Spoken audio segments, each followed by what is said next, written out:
Hello बच्चों, कैसे हैं आप सभी। तो आज इस वीडियो में आपके लिए लेकर के आए हैं एनसीईआरटी लाइन बाय लाइन का सेकंड चैप्टर, क्लास 12 फिजिक्स का जो सेकंड चैप्टर है इलेक्ट्रिक पोटेंशियल एंड कैपेसिटेंस। आज इसकी एनसीईआरटी की एक एक लाइन कवर कराऊंगा आपको। बिल्कुल सारी एनसीईआरटी हमने रंग दी है और आपको मजा आएगा कि चाहे आप नीट के लिए पढ़ रहे हो, आप जेई के लिए पढ़ रहे हो, आप क्लास 12 के लिए पढ़ रहे हो, बच्चों को एनसीईआरटी का जो डर होता है ना, वही हम खत्म कर रहे हैं। आपने जितना प्यार पिछली वीडियो में दिखाया था ना, उससे डबल मेहनत मैंने आज इस वीडियो में करी है ताकि आपको डबल डेप्थ में पढ़ा सकूं और आपकी फिजिक्स को आसान बना सकूं। मेरे साथ पढ़िए, आपको खूब मजा आएगा और आप ये देखेंगे कि एनसीईआरटी जो आपको लग रही थी कि सर पता नहीं क्या क्या लिखा होता है इसके अंदर, आपको एकदम समझ में आ जाएगा। अरे मर गए, एक लाइन का ये मीनिंग है, इस शब्द का ये मीनिंग है, सब समझ में आएगा। तो बस यही कहूंगा, मेरे साथ टिके रहिएगा और इस वीडियो के बिल्कुल एंड में जाकर के कमेंट करना कि सर मुझे इस एनसीईआरटी सीरीज में मजा आ गया, नई वीडियो लेकर के आओ। ठीक है, तो चलिए स्टार्ट करते हैं। इस वीडियो में पढ़ने वाले हैं चैप्टर सेकंड क्लास 12 फिजिक्स का बड़ा ही इंपॉर्टेंट सा चैप्टर है इलेक्ट्रोस्टैटिक पोटेंशियल एंड कैपेसिटेंस। आज इस वीडियो में आपको एनसीईआरटी की एक एक लाइन क्लियर करा दूंगा, आपको टेंशन नहीं लेना है। देखो, आप मेरे पास आते हो, मुझे बहुत अच्छा लगता है पढ़ने और पढ़ाने में, इसलिए मैं आपको बिल्कुल टेंशन फ्री करना चाहता हूं आज इस वीडियो में। और सबसे पहले हम शुरुआत करेंगे इस चैप्टर में। देखो क्या लिखा हुआ है, एक एक लाइन को समझाऊंगा। देखो मैंने ये यहाँ पर देखो पूरी लाइन्स को कलर करके रखा हुआ है ताकि आपको इस पूरी एनसीईआरटी का जो रस है, एक्सट्रैक्ट है, वो मैं आपको दे सकूं आज इस वीडियो में। ठीक है, तो आपको बिल्कुल यहां पर जो लाइंस में जो छुपा हुआ है एनसीईआरटी का एक्चुअल मीनिंग, वो सब कुछ मैं आज आपको इस वीडियो में बताने वाला हूं, है ना। तो अगर आज आप ये वीडियो देख गए तो आप टेंशन फ्री हो जाना, बस मैं आपसे इतना कहना चाहता हूं। तो देखो, सबसे पहले हम शुरुआत करेंगे जो इंट्रोडक्शन में क्या लिखा हुआ है। क्लियर है? तो देखिए इंट्रोडक्शन में क्या लिखा हुआ है, मैं आपको थोड़ी सी यहां पर रीडिंग करके बताता हूं। देखो क्या लिखा है, in chapter 6 and 8 class 11th की बात कर रहा है। हाँ, नोशन का मतलब होता है धारणा। ठीक, notion of potential energy was introduce. कह रहा है कि पोटेंशियल एनर्जी का जो कॉन्सेप्ट है वो हमने क्लास 11th में जो है पढ़ा था। क्लियर? इसमें आगे क्या दे रहा है, when an external force does work in taking a body from one point to another against a force like spring force और gravitational force, that work gets stored as potential energy of body. देखो क्या कह रहा है कि जब हम किसी भी एक्सटर्नल फोर्स, जब कोई भी एक्सटर्नल फोर्स वर्क करता है किसी भी बॉडी को एक पॉइंट से दूसरे पॉइंट तक ले जाने में किसी फोर्स के अगेंस्ट, जैसे कि स्प्रिंग फोर्स या ग्रेविटेशनल फोर्स, तो वो जो वर्क जो हम करते हैं ना, वो बॉडी की पोटेंशियल एनर्जी के फॉर्म में स्टोर हो जाता है। घबराओ मत, सब समझा दूंगा। देखो मेन चीज क्या है कि आपको घबराना नहीं है। तो देखिए, जैसे आप ये समझिए कि हमने क्या पढ़ा था कि मान के चलो ये एक स्प्रिंग है, ये क्या है, एक स्प्रिंग है। ठीक, और ये एक व्यक्ति है, ये आपसे कह रहा है, ये आपसे क्या कह रहा है, ये आपसे कह रहा है पढ़ ले बेटा। क्या कह रहा है, पढ़ ले बेटा, नहीं तो ऐसे धक्का देना पड़ेगा जिंदगी में। तो देखो ये क्या है भाई, ये आपके पास एक स्प्रिंग है और यहां पर एक मास जो है इसके साथ कनेक्टेड है। जब ये बंदा देखो यहां से एक्सटर्नल फोर्स लगा रहा है, इस डायरेक्शन में लगा रहा है। ठीक, और ये जो स्प्रिंग है, ये स्प्रिंग इलास्टिक फोर्स लगाएगी इस डायरेक्शन। देखो जब हम किसी स्प्रिंग को दबाते हैं तो स्प्रिंग भी तो अपन पे उल्टा एक फोर्स लगाती है, तो हमने इसको क्या नाम दिया, इलास्टिक फोर्स। तो देखो इस व्यक्ति ने, इसका नाम रख देते हैं लेट्स से राजू। क्लियर है? तो राजू ने इस डायरेक्शन में फोर्स लगाया, राजू के फोर्स को हमने बोला एक्सटर्नल फोर्स। क्लियर? तो राजू ने इस पर फोर्स लगाया तो राजू को कुछ वर्क करना पड़ा, तो राजू ने वर्क करा, work done bye Raju against elastic force. देखो स्प्रिंग का जो फोर्स है, ये कौन सा फोर्स है, ये इलास्टिक फोर्स है। तो राजू ने इलास्टिक फोर्स के अगेंस्ट वर्क करा। राजू इसको यहां तक दबाते हुए ले गया, यहां तक इसने प्रेस कर दिया, इसको यहां दबाते दबाते यहां तक प्रेस कर दिया। तो राजू का जो वर्क हो गया ना, ये वर्क पोटेंशियल एनर्जी के फॉर्म में स्टोर हो जाएगा स्प्रिंग में, इस सिस्टम में। कैसे पता पड़ेगा सर कि ये जो वर्क है ये स्टोर हो गया पोटेंशियल एनर्जी फॉर्म में? तो देखो जैसे ही राजू इसको छोड़ेगा ना, ये स्प्रिंग ऑसिलेट करते हुए यहां से यहां से यहां ऐसे मोशन करेगी। इसका मतलब है राजू ने जो वर्क करा था, मतलब एक्सटर्नल फोर्स ने जो वर्क करा था, वो वर्क पोटेंशियल एनर्जी के फॉर्म में स्टोर हो गया। कैसे पता पड़ा? छोड़ के देखो, ये अपने आप ऐसा ऐसा मोशन करेगा, मतलब इसके पास एनर्जी आ गई। अब देखो, क्योंकि इसने इलास्टिक फोर्स के अगेंस्ट वर्क करा था, तो इस सिस्टम के अंदर कैसी एनर्जी आई, इलास्टिक पोटेंशियल एनर्जी। कैसी एनर्जी? Elastic potential energy. ऐसा ही आप समझो कि देखो ये पानी है, ये क्या है? ये पानी है। अब इस पानी को हम मोटर के थ्रू ऊपर भेज रहे हैं, ठीक है? तो ऊपर भेज रहे हैं तो पानी के नीचे कौन सा फोर्स लग रहा है? नीचे इसको ग्रेविटी खींच रही है, मतलब नीचे ग्रेविटी खींच रही है और पानी को हम ऊपर भेज रहे हैं ताकि जो हमारी जो टंकी है, जो टैंक है, ये भर जाए, है ना? तो पानी ऊपर गया किस फोर्स के अगेंस्ट? ग्रेविटेशनल फोर्स के अगेंस्ट। किस फोर्स के अगेंस्ट? ग्रेविटेशनल फोर्स के अगेंस्ट या ग्रेविटी के अगेंस्ट। उसके बाद जब ये टंकी भर गई तो हमने नल खोला और देखा ये जो पानी है बहुत स्पीड से यहाँ पे आया, ये पानी बहुत स्पीड से यहाँ पे आया, है ना? तो आप यहां पर समझिए कि यहां पर जो वर्क करा गया था ये ग्रेविटी या ग्रेविटेशनल फोर्स के अगेंस्ट वर्क करा गया था। तो उस टंकी में, इस पानी में किस तरह की एनर्जी आ जाएगी? Gravitational potential energy. तो जिस फोर्स के अगेंस्ट वर्क होता है, जिस फोर्स के अगेंस्ट वर्क होता है, उसी तरह की पोटेंशियल एनर्जी या उसी तरह की एनर्जी उस सिस्टम में आ जाती है। इसी प्रकार से आप ये समझिए कि अगर ये हमारे पास एक इलेक्ट्रिक चार्ज है और ये हमारे पास एक सोर्स चार्ज, बड़ा चार्ज हो गया, ठीक है, और ये मैंने कहा ये फिक्स है। इसके बाद आप ये देखो, इसके बाद आप ये समझिए कि जैसे मान के चलो कि मैं यहां पर ना एक छोटा सा ये टेस्ट चार्ज लेकर के जाता हूं, तो ये इलेक्ट्रिक फोर्स उसको इस डायरेक्शन में रिपेल करेगा इस डायरेक्शन में। फिर भी मैंने क्या करा कि इसके रिपल्सिव फोर्स के अगेंस्ट मैंने, या कहूं कि राजू ने क्या किया, एक इस चार्ज को यहां तक मूव करा के ले गया। क्लियर है? तो देखो यहां पर क्या हो रहा है? वर्क डन अगेंस्ट कौन से फोर्स के अगेंस्ट वर्क हो रहा है? इलेक्ट्रिक फोर्स के अगेंस्ट। तो भाई ये जो वर्क होगा ये किस फॉर्म में स्टोर हो जाएगा? ये हो जाएगा इलेक्ट्रिक पोटेंशियल एनर्जी के फॉर्म में। बोला सर हमें कैसे पता कि स्टोर हो जाएगा? तो देखो अगर ये चार्ज है, ठीक, और आप इस छोटे वाले चार्ज को मूव कराते कराते यहां तक ले आए, ठीक है, तो आप ये देखो जैसे ही ये तो फिक्स है, ठीक, और आप इसको यहां से फोर्स लगा के लेके आए, फिर जैसे ही आप ये फोर्स हटाओगे ना तो ये चार्ज एकदम बुलेट की रफ्तार में बिल्कुल दौड़ता हुआ, भागता हुआ इस डायरेक्शन में चला जाएगा। इसका मतलब है कि जो हमारा वर्क था वो वर्क इसकी पोटेंशियल एनर्जी के फॉर्म में स्टोर हो गया, फिर जैसे ही हमने छोड़ा ये काइनेटिक एनर्जी के फॉर्म में कन्वर्ट हो गया। समझ में आ रही है बात? चलिए, तो ये बात यहां पर कही जा रही है। देखो यहां पे लिखा है when external force is removed, जब एक्सटर्नल फोर्स हटाया जाता है तो बॉडी मूव करती है और काइनेटिक एनर्जी इसके पास आ जाती है, तो जो उसने पोटेंशियल एनर्जी स्टोर थी वो लूज होना स्टार्ट कर जाती है। क्लियर? इसके बाद the sum of kinetic energy and potential energy is thus conserved. तो क्या कहा जा रहा है कि काइनेटिक एनर्जी और पोटेंशियल एनर्जी का जो सम है ये कैसा है? ये कंजर्व्ड है, या कहें ये कांस्टेंट है। मतलब अगर पोटेंशियल एनर्जी ज्यादा है तो फिर काइनेटिक एनर्जी कम होगी, फिर जैसे जैसे काइनेटिक एनर्जी जो है बढ़ेगी, ये दौड़ेगा, इसकी पोटेंशियल एनर्जी कम होने लग जाएगी। ये तो हमने बेसिक सी बात पढ़ी है। आगे क्या लिखा है? फोर्सेस ऑफ दिस काइंड, इस तरह के फोर्सेस क्या कहलाते हैं? कंजर्वेटिव फोर्स कहलाते हैं। कंजर्वेटिव फोर्स हमने पढ़ रखा है। कंजर्वेटिव फोर्स क्या होता है? कंजर्वेटिव फोर्स ऐसे फोर्स होते हैं, work done bye such force does not depend on path followed. मतलब कंजर्वेटिव फोर्स ऐसे फोर्स होते हैं जो कि पाथ मतलब रास्ते पर डिपेंड नहीं करते, जैसे कि ग्रेविटेशनल फोर्स या इलेक्ट्रिक फोर्स। जैसे आप ये समझें बात को कि अगर ये टंकी जो है, ये मान के चलो ये छत है, बहुत बड़ी छत है, ठीक है, ये इस तरह से बहुत बड़ी बिल्डिंग है और इसके ना 5th फ्लोर पे, कहाँ पे? 5th फ्लोर पे ये टंकी रखी हुई है, ठीक है। फ्लोर की स्पेलिंग सही है? मुझे नहीं पता यार, देख लेना, आटे वाला फ्लोर तो नहीं है, नहीं सही है। तो 5th फ्लोर पे टंकी रखी है। अब जरा आप ये देखो कि ये टंकी ना 5th फ्लोर पे रखी है, मतलब पानी को यहाँ इस 5th फ्लोर पे पहुंचना पड़ेगा, ठीक है। तो इसके पास जो एनर्जी होगी वो, चाहे टंकी को आप यहां रखो तब भी उतनी एनर्जी होगी, चाहे टंकी को आप यहां रखो तब भी उतनी एनर्जी होगी।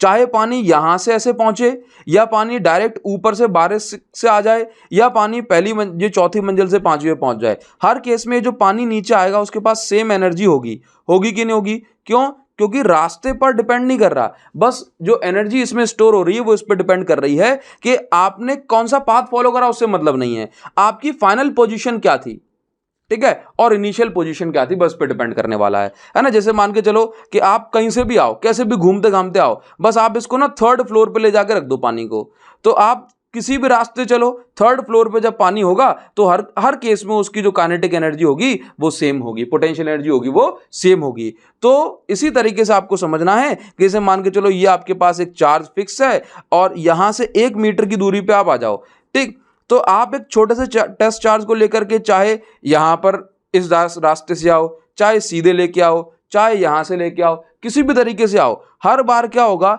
अगर चार्ज यहां पे रखा है, अगर चार्ज की फाइनल पोजीशन ये है तो हर केस में चाहे आप आसमान से टपक आओ, चाहे आप धरती से प्रकट हो जाओ, किसी भी केस में जो आप पोटेंशियल एनर्जी यहाँ पे देखोगे वो क्या होगी, सेम, क्योंकि पोटेंशियल एनर्जी चार्ज की पोजीशंस पर डिपेंड करता है, ना कि उसके पाथ पर। ठीक है, किस रास्ते से आया उससे मतलब नहीं है। तो यहाँ पर ये कंजर्वेटिव फोर्सेस की बात कही जा रही है। ठीक, आगे देखो क्या कहा जा रहा है, यहाँ पे देखिए, ये आगे देखो, Coulomb force between two stationary charges like gravitational force. देखो यहाँ पर क्या कहा जा रहा है कि जैसे आपने पढ़ा था ना, आपने पढ़ा था क्लास 11th में पढ़ा था ग्रेविटेशनल फोर्स, तो F is equal to capital G m1 m2 by r square था। इसी तरीके से ना, इसी तरीके से कूलाम ने दिया इलेक्ट्रोस्टैटिक फोर्स के लिए formula K Q1 Q2 by r square. तो ये यहाँ पर क्या है कि दोनों ही किस तरह के उसको फॉलो कर रहे हैं, दोनों ही इनवर्स स्क्वायर लॉ को फॉलो कर रहे हैं। तो यहाँ पर आप ये देख रहे हैं कि कुछ ना कुछ जो सिमिट्री है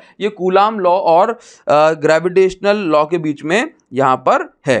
ठीक है, ये देखो दोनों ही क्या है, इनवर्स स्क्वायर डिपेंडेंसी है, दोनों ही कैसे हैं, कंजर्वेटिव फोर्सेस हैं। क्लियर, तो ये बात यहाँ पर कही जा रही है। तो यहाँ पर एक बात और देखो, the potential energy of mass, जिस तरीके से दो मासेस के बीच में जो एनर्जी होती है उसको हम क्या बोलते हैं, ग्रेविटेशनल पोटेंशियल एनर्जी। ठीक है, इसी तरीके से दो चार्जेस के बीच में जो एनर्जी होती है उसको हम बोलते हैं इलेक्ट्रोस्टैटिक पोटेंशियल एनर्जी। और एनर्जी कैसे आती है, हमने ये वाले उस पर सब कुछ समझ लिया है। कुछ बच्चे कह रहे हैं सर इसका जो है PDF आप ग्रुप पर दे देना, तो एक्चुअल में ऐसा कुछ मैंने लिखा नहीं है इसमें कि ग्रुप पर आपको PDF की जरूरत पड़ेगी, क्योंकि बाकी तो मैंने यहीं पर सारी चीज़ें मैं आपको समझाता जाऊँगा। ठीक है, देखिए ज़रा, अब देखो आगे क्या दिया है, इस चीज़ को अपन थोड़ा सा आगे बढ़ाते हैं।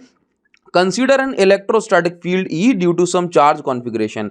मान के चलो, वो कह रहा है कि ऐसा आप अज्यूम कर लो कि कोई भी इलेक्ट्रिक फील्ड होगी किसी चार्ज कॉन्फ़िगरेशन के कारण। First for simplicity consider E due to plus Q charge. ठीक है, देखो यहाँ पर आपको क्या देखने को मिल रहा है, ये देखो यहाँ पर कहा जा रहा है कि लेट से ये चार्ज क्यू रखा हुआ है आपके पास, ये चार्ज क्यू है, ये प्लस क्यू चार्ज है। ठीक है, देखना जरा यहाँ पे। ठीक, अब ये चार्ज इस डायरेक्शन में कुछ इलेक्ट्रिक फील्ड बना रहा होगा।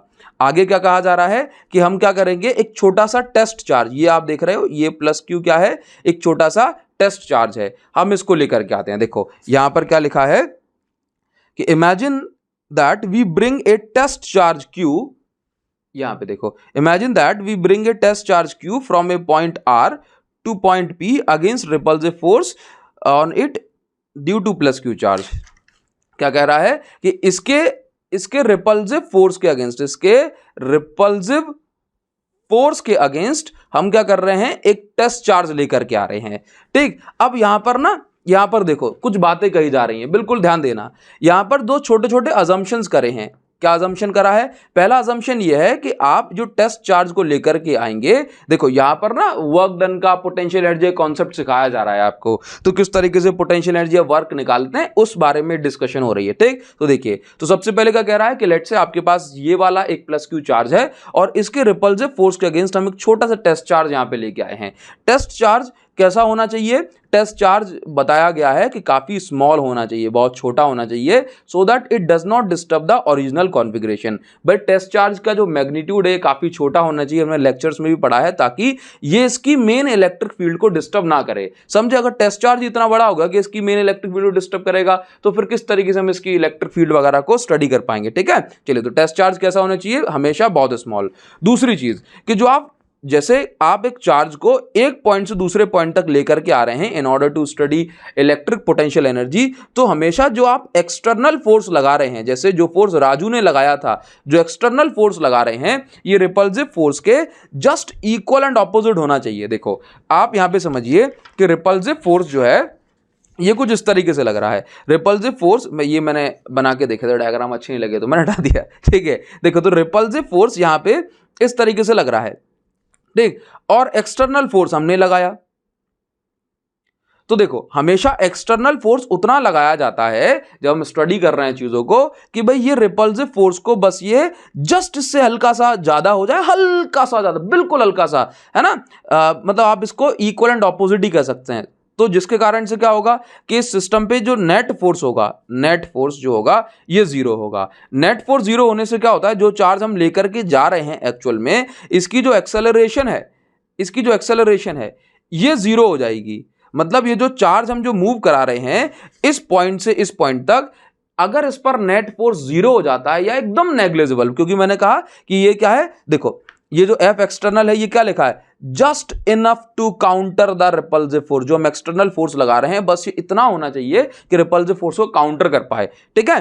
तो आप ये देखिए यहाँ पे, और हल्का सा इसको मूव करा सकें। तो यहाँ पे क्या समझे भाई, एक्सटर्नल फोर्स हमेशा ये देख रहे हो इलेक्ट्रिक फोर्स के जस्ट इक्वल एंड ऑपोजिट होना चाहिए, ताकि सिस्टम पे इस चार्ज पे कोई नेट फोर्स ना हो और इसमें कोई एक्सेलरेशन ना हो, मतलब हम इसको एकदम स्लो या कांस्टेंट स्पीड से आगे लेकर के जाएं। तो हमेशा जब भी स्टडी करते हैं तो जो एक्सटर्नल फोर्स होता है ये हमेशा इलेक्ट्रिक फोर्स के जस्ट इक्वल एंड ऑपोजिट होता है, ठीक। ये हम कंसीडर करते हैं। आगे देखो क्या कहा जा रहा है, यहां पे देखो, तो हमने यहां पे कहा कि लेट से ये चार्ज R से मूव कराया था और हम इस पॉइंट P तक ले जाना चाहते हैं, R से लेके पॉइंट P तक। तो देखिए यहां पर दो तरह के फोर्स लग रहे हैं। देखो अगर मैं वर्क डन निकालता हूं तो वर्क का फॉर्मूला होता है फोर्स इनटू, देखो क्या होता है, फोर्स इनटू डिस्प्लेसमेंट, होता है कि नहीं होता, फोर्स इनटू डिस्प्लेसमेंट। अच्छा देखो, अगर मैंने ये माना कि देखो आप देख रहे हो यहां पे ये वर्क, अगर मैं ये कह रहा हूं कि मैं छोटी सी डिस्टेंस आगे बढ़ाता हूं इसको, फोर्स इनटू स्मॉल डिस्टेंस, तो मुझे छोटा सा वर्क मिलेगा, मिलेगा नहीं मिलेगा। अगर मैं इसका इंटीग्रेशन करूंगा dw का, तो मुझे इसका भी इंटीग्रेशन करना पड़ेगा, तो dw का इंटीग्रेशन w होगा और f इंटू dx, इसका मैं इंटीग्रेशन अभी करूंगा। समझना जरा ध्यान से, dx क्या है, मैंने मान लिया कि हम dx या dr एक हम छोटी सी डिस्प्लेसमेंट इसको करा रहे हैं, है ना। तो छोटी सी डिस्प्लेसमेंट इसको मूव कराने में हमें छोटा सा वर्क करना पड़ेगा। देखो आप यहाँ पर क्या देख रहे हैं, अगर आपको यहाँ पर दिखाई दे तो देखो ये लिखा है F एक्सटर्नल इंटू डिस्प्लेसमेंट लिखा है, और जब हमने F एक्सटर्नल को इलेक्ट्रिक फील्ड लिखा तो यहाँ पर ये माइनस FE आ गया, मतलब एक्सटर्नल फील्ड और electric field just equal and opposite है, ये माइनस साइन दिख रहा है। तो यहाँ पर आप समझिए कि यहाँ पर देखो बहुत ज़्यादा ज़रूरी बात है कि अगर मैं इलेक्ट्रिक फोर्स की बात कर रहा हूँ, इलेक्ट्रिक फोर्स की, तो work done by electric force is negative. आप ये देखिए इलेक्ट्रिक फोर्स के द्वारा कैसा वर्क हो रहा है, नेगेटिव, माइनस साइन लगा है, क्यों, क्योंकि इलेक्ट्रिक फोर्स इस डायरेक्शन में लग रहा है, इलेक्ट्रिक फोर्स इस डायरेक्शन में लग रहा है, लेकिन डिस्प्लेसमेंट हम चार्ज को कहां करा रहे हैं, इस डायरेक्शन में। तो आप ये देखिए यहां पे वर्क कैसा माना गया, नेगेटिव वर्क माना गया, negative work done by electric force, positive work done bye Raju का फोर्स, मतलब एक्सटर्नल फोर्स, ठीक है। ये बात समझ में आ गई। तो जब हम इस चार्ज को R से लेके पॉइंट P तक रख देंगे, R से पॉइंट P तक मूव करा देंगे, तो आप ये देखेंगे कि यहां पर P पर कुछ एनर्जी होगी, या कहूं R पर कुछ एनर्जी होगी और P पर कुछ एनर्जी होगी। तो यहां पर हमें क्या मिल जाएगा, जो भी वर्क होगा ये पोटेंशियल एनर्जी के फॉर्म में स्टोर हो जाएगा, है ना। जो भी वर्क होगा ये पोटेंशियल एनर्जी, देखो क्या लिखा है, eight every point in field, electric field में हर पॉइंट पर क्या होता है, कुछ ना कुछ पोटेंशियल एनर्जी होती है। तो R पॉइंट पर भी कुछ पोटेंशियल एनर्जी होगी और P पर भी कुछ होगी। तो जब हम R से लेके P तक आएंगे तो पोटेंशियल एनर्जी का जो डिफरेंस है वो हमें मिल जाएगा, UP। ये क्या है, P क्या है, फाइनल पॉइंट है, फाइनल पॉइंट, ठीक। और R क्या है, R है इनिशियल पॉइंट। तो हमेशा फाइनल माइनस इनिशियल यहाँ पे करते हैं। तो आपको अगर आप इन दो पॉइंट की एनर्जी का सम करेंगे तो आपको वर्क डन का मतलब जो वर्क है वो मिल जाएगा। यहाँ पर ये मैंने आपको बता दिया है कि डिस्प्लेसमेंट ऑपोजिट डायरेक्शन में इलेक्ट्रिक फोर्स के, तो यहाँ पे जो वर्क डन बाय फील्ड देख रहे हो, इलेक्ट्रिक फील्ड के द्वारा जो वर्क है वो नेगेटिव है, एक्सटर्नल फोर्स के द्वारा जो वर्क है वो पॉजिटिव है। क्लियर है, एक्सटर्नल फोर्स जो हमने लगाया, ठीक। अब एनसीईआरटी ये कहती है कि भाई यहां तक जो हमने पढ़ा उससे हमें दो इंपॉर्टेंट कमेंट्स या दो इंपॉर्टेंट कंक्लूजन मिलते हैं। पहली चीज क्या कि वर्क डन बाय, ये नीचे दिखाई पड़ रहा है, work done by electrostatic field is independent of path, मतलब वर्क डन जो आप वर्क कर रहे हो, जो मैंने आपको ऑलरेडी यहां पर बताया था कि जो आप वर्क कर रहे हो चार्ज को एक पॉइंट से दूसरे पॉइंट में लाने में, ये क्या है, ये फील्ड के इंडिपेंडेंट है, ये पाथ के किस पाथ से ला रहा है उससे कोई मतलब नहीं है। एक बात यहां पर ये कंक्लूड हुई। दूसरी बात जो बहुत इंपॉर्टेंट है, इस चीज को समझिए, ये बात मैं स्टार लगा रहा हूं यहां पे, ये बहुत इंपॉर्टेंट बात कही जा रही है यहां पे। क्या, what this means, second point क्या कह रहा है, equation 2.2 defines potential energy difference in terms of physically meaningful quantity work। देखो क्या कह रहा है कि इक्वेशन 2.2 मतलब ये वाली इक्वेशन पोटेंशियल एनर्जी को वर्क के फॉर्म में डिफाइन कर रही है। हाँ, और ये देखो मैंने हाईलाइट करके यहां पे बताया है, इस चीज को समझिए। What this is that the actual value of potential energy is not physically significant. देखो वो ये कह रहा है कि पोटेंशियल एनर्जी की जो एक्चुअल वैल्यू है, क्या कह रहा है कि पोटेंशियल एनर्जी, देखो ये लाइन पढ़ो, ये बहुत इंपॉर्टेंट है। What this means is that the actual value of potential energy is not physically significant, it is only the difference of potential energy is significant. बहुत इंपॉर्टेंट लाइन है sir. क्या कह रहा है कि पोटेंशियल एनर्जी का कोई मतलब ही नहीं है, पोटेंशियल एनर्जी का जो डिफरेंस है उसका मतलब है। हाँ, पोटेंशियल एनर्जी, जैसे मान के चलो एक पॉइंट P कंसीडर कर लिया, तो एक्चुअल में क्या है ना, इस पॉइंट P की, अगर मैं अकेले इस पॉइंट P की बात करूं तो पोटेंशियल एनर्जी का कोई सेंस निकल के ही नहीं आता। एक्चुअल में जो पोटेंशियल एनर्जी हम बात करते हैं वो पोटेंशियल एनर्जी डिफरेंस है। जैसे कि मैं आपसे ये बोलूं कि मान के चलो कि भाई कहीं पर ना, देखो क्या होता है, कोई भी चीज आइसोलेटेड तो नहीं है ना, कोई भी चीज आइसोलेटेड नहीं है, हमेशा हर चीज रेफरेंस में है, किसी ना किसी से कंपैरिजन होती है। जैसे मान के चलिए आप ये जानते हैं कि कोई बंदा ना ट्रेन में रेस्ट में है, तो जरूरी तो नहीं ना कि वो बाहर से प्लेटफॉर्म पे खड़ा होकर कोई व्यक्ति देख रहा है इसको, तो उसके लिए भी रेस्ट में हो, ट्रेन चल रही होगी, है ना। तो बस इसी तरह की चीजें हैं कि यहां पर भी वो रिलेटिव वाला कॉन्सेप्ट यहां पे आ गया। तो वो कह रहा है कि पोटेंशियल एनर्जी, अगर आप अकेली कह रहे हो, किसी पर्टिकुलर पॉइंट की बात कर रहे हैं, एक पॉइंट की बात कर रहे हो, तो वहां पे पोटेंशियल एनर्जी कोई मतलब ही नहीं है। हाँ, पोटेंशियल एनर्जी हमेशा दो पॉइंट की कंपेयर करी जाती है, दो पॉइंट के बीच का डिफरेंस लिया जाता है। जैसे अगर मैं कह रहा हूं ना कि इस पॉइंट की पोटेंशियल एनर्जी 10 जूल है, तो ये गलत है, ये बात गलत है। मुझे कहना चाहिए कि दो पॉइंट के बीच का जो पोटेंशियल एनर्जी है ये 10 जूल है, ये बात सही है ना। अब भले ही आप कहें कि सर इस पॉइंट की पोटेंशियल एनर्जी क्या मैं नहीं कह सकता, क्या कह सकते हो। अगर आप दूसरा पॉइंट इन्फिनिटी पे मान लो, तो अगर आप दूसरा पॉइंट इन्फिनिटी पे मान लो, है ना, तो आप बोल सकते हो कि भाई इस पॉइंट की जो एनर्जी है वो 10 जूल है ना। लेकिन दूसरा पॉइंट कहां होना चाहिए, भले ही आप इन्फिनिटी मतलब बहुत दूर मानो। तो एक सिंगल पॉइंट पे कोई एनर्जी नहीं होती, हमेशा दो पॉइंट के बीच एनर्जी का डिफरेंस देखा जाता है। ये बात यहां पर इस लाइन में बताने की कोशिश करी है। और उसके बाद वो बोला है कि भाई ये बात आपको समझनी चाहिए। तो डिफरेंस ऑफ पोटेंशियल एनर्जी का जो डिफरेंस है वो सिग्निफिकेंट है, ठीक है। चलिए, उसके बाद कह रहा है कि जो आपने ये निकाला है यूपी माइनस यू आर, तो आप बोल सकते हो पोटेंशियल एनर्जी में आप कोई आर्बिट्रेटरी अपने मन से कोई कांस्टेंट अल्फा जोड़ सकते हैं, इससे जो है पोटेंशियल एनर्जी पे कोई फर्क नहीं पड़ेगा। तो आप इस पर जो है कोई बहुत बड़ी बात नहीं है, ठीक। उसके बाद सेकंड पॉइंट का कह रहा है, जो मैंने आपको भी बताया कि put it differently, there is freedom in choosing a point where potential energy zero. आप खुद से अगर आपको एक पोटेंशियल एनर्जी एक सिंगल पॉइंट के फॉर्म में बतानी है कि मुझे तो बताना है कि भाई इसी पॉइंट पे पोटेंशियल एनर्जी कितनी है, तो आपको फ्रीडम है कि आप दूसरा पॉइंट कहीं भी कंसीडर कर सकते हो। लेकिन पोटेंशियल एनर्जी हमेशा दो पॉइंट के बीच का डिफरेंस ही होगी। तो भले ही आप जो दूसरा पॉइंट है वो इन्फिनिटी पे कंसीडर करो और ये मानो कि पोटेंशियल एनर्जी इस पॉइंट पे इन्फिनिटी और पोटेंशियल एनर्जी जीरो है, इस पॉइंट पे 10 जूल, तो इन दो पॉइंट की पोटेंशियल एनर्जी का डिफरेंस 10 जूल हो गया। क्लियर है? आई होप आपको समझ में आ रही होगी बात। कमेंट सेक्शन बताना यार, मतलब अगर आप बताओगे तभी मुझे आएगा मजा पढ़ाने में, ठीक। तो भाई पोटेंशियल एनर्जी एक्चुअल में क्या हो गई फिर, work done in moving A charge by external force. इस तरह से हमने पोटेंशियल एनर्जी को डिफाइन करा। बताइए क्या आपको इतनी बात समझ में आई? अब हम बात करेंगे इलेक्ट्रोस्टैटिक पोटेंशियल। देखो पहले मैं आपको इलेक्ट्रोस्टैटिक पोटेंशियल अपने शब्दों में बताऊंगा, फिर मैं इनके शब्दों में एनसीईआरटी में क्या लिखा हुआ है ये मैं आपको बता। देखो इलेक्ट्रोस्टैटिक पोटेंशियल क्या है, बेसिकली इस चार्ज का इफेक्ट किसी पर्टिकुलर पॉइंट पे कितना है। जैसे मान लो ये चार्ज है, ये चार्ज फिक्स मैंने बता दिया, तो इस चार्ज का इंपैक्ट, इस चार्ज का इफेक्ट कितना होगा किसी पर्टिकुलर पॉइंट पे, इसको मैं इलेक्ट्रिक पोटेंशियल बोलता हूं, ठीक है। अब क्या होता है ना कि इस इलेक्ट्रिक पोटेंशियल कितना होगा, इस चीज को मुझे बताना पड़ेगा। तो मैं ये कहता हूं कि जो किसी भी चार्ज को, लेट से मैं चार्ज को एक टेस्ट चार्ज है मेरे पास Q, उसको इन्फिनिटी से लेके आ रहा हूं इस पॉइंट P तक, ठीक। तो मैं क्या देखूंगा कि मुझे कितना वर्क करना पड़ा इन्फिनिटी से इस पॉइंट P तक चार्ज को लाने में, ठीक है। और इस चार्ज को लाने में तो मैं यहाँ पे चार्ज का डिवाइड कर दूंगा। देखो मैंने क्या कहा कि जो इलेक्ट्रिक पोटेंशियल है ये क्या है, ये इम्पैक्ट बताता है कि भाई इस जगह पे किसी पर्टिकुलर पॉइंट पे इस चार्ज का क्या इफेक्ट है। तो ये इफेक्ट कैसे मेजर करता हूँ, ये इफेक्ट मेजर करता हूँ कि भाई मुझे कितना वर्क करना पड़ा।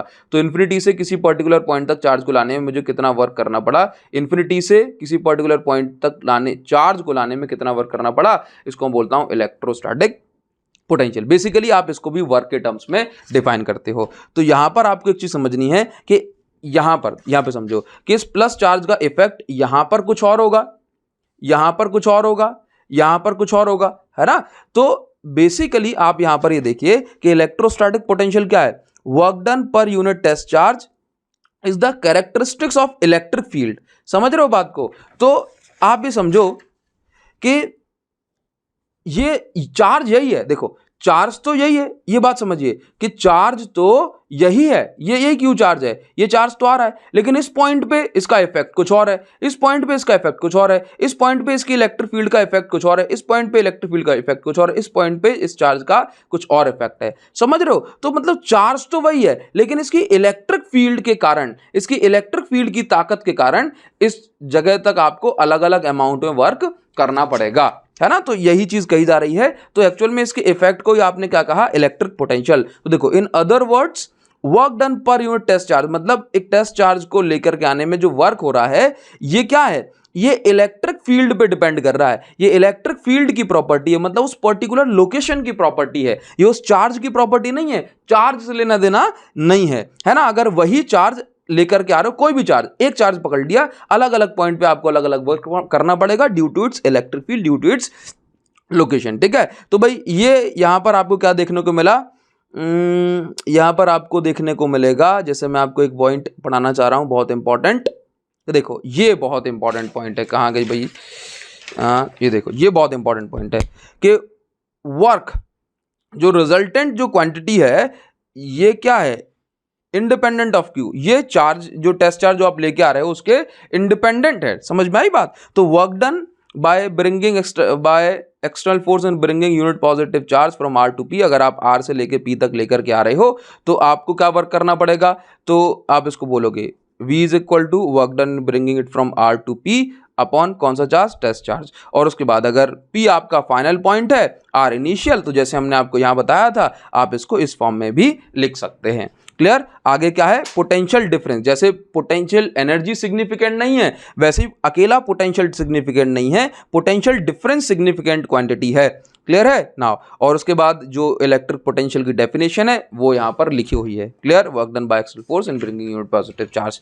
ठीक। उसके बाद देखो जो बात हमने इस डायग्राम में आपको बताई है ना कि क्या आप P से लेके R तक चार्ज को किसी भी रास्ते, किसी भी पाथ के थ्रू लेके आओ, कोई फर्क नहीं पड़ता, फर्क बस ये पड़ता है कि इसकी इनिशियल और फाइनल पोजीशन क्या है। क्लियर। आगे देखिए यहां पर क्या कही जा रही है, जब भी आप वर्क निकालते हैं, देखो यहां पर क्या कहा जा रहा है, टू ऑब्टेन वर्क, जब भी आप वर्क कैलकुलेट करते हैं तो आपको एक बहुत छोटा इनफाइनाइटेसिमल, क्या लिखा है जी, इनफाइनाइटेसिमल टेस्ट चार्ज, मतलब बहुत छोटा सा टेस्ट चार्ज आपको कंसीडर करना है, क्योंकि अगर बड़ा टेस्ट चार्ज ले लोगे तो फिर जो वो मेन इलेक्ट्रिक फील्ड को डिस्टर्ब करेगा। आगे आप छोटा वर्क निकालेंगे छोटे टेस्ट चार्ज को लेकर के आने में, है ना।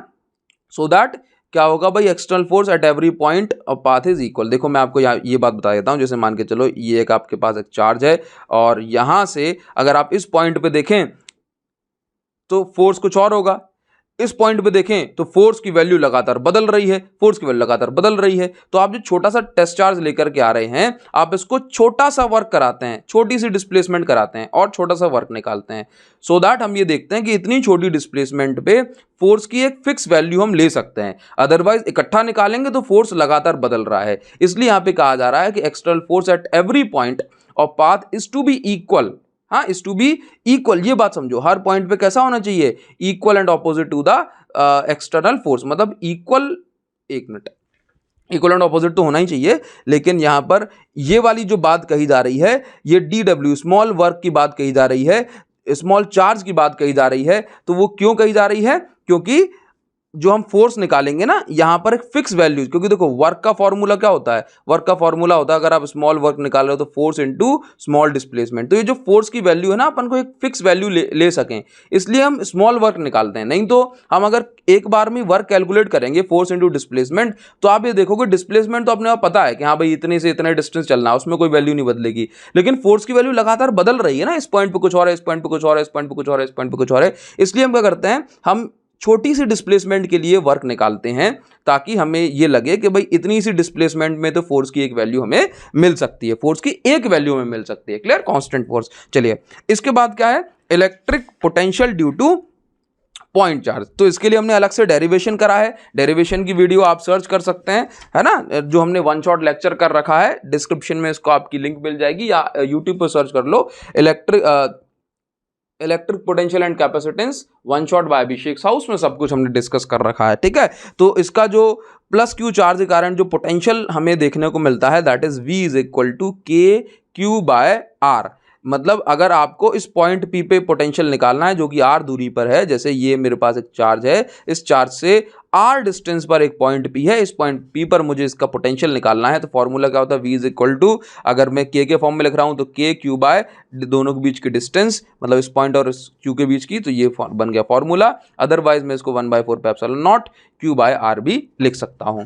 तो यहां से आपको कुछ बातें समझ में आ रही हैं कि अगर एक ये अपना सोर्स चार्ज पॉजिटिव है, ठीक है, और Q की वैल्यू भी पॉजिटिव है, तो यहाँ पर आपको जो है वो रिपल्सिव फोर्स देखने को मिलेगा। अगर Q की वैल्यू नेगेटिव है, मतलब 0 से छोटी, तो फोर्स जो है दोनों के बीच में अट्रैक्टिव होगा। ये कौन सा Q है? ये टेस्ट चार्ज वाला है, ठीक है। चलिए नाउ अभी देखिए, यहां पर एक बहुत इंपॉर्टेंट बात कही जा रही है कि इलेक्ट्रोस्टैटिक पोटेंशियल, ये यहां से, मतलब आपने जो यहां पर डायग्राम, मतलब ये जो डेरिवेशन है, ये डेरिवेशन आप ये देखें, यहां से एक बहुत इंपॉर्टेंट बात कही जा रही है, और वो बात क्या है कि भाई इलेक्ट्रिक पोटेंशियल, अगर आप ये समझें, ये समझो, इलेक्ट्रिक पोटेंशियल डिस्टेंस पर किस तरीके से डिपेंड कर रहा है? इनवर्सली प्रोपोर्शनल ये है। जबकि आप यहां पर ये समझें कि electric field due two point charge हमने क्या निकाली थी? E is equal to K Q by r square, ये निकाली थी। तो इलेक्ट्रिक फील्ड क्या है? ये इनवर्स स्क्वायर लॉ को फॉलो कर रही है। मतलब ये इसकी कंपैरिजन में ये स्लोअर डिक्रीजेस, या कहूं डिक्रीजेस स्लोली, और ये फास्टर डिक्रीजेस।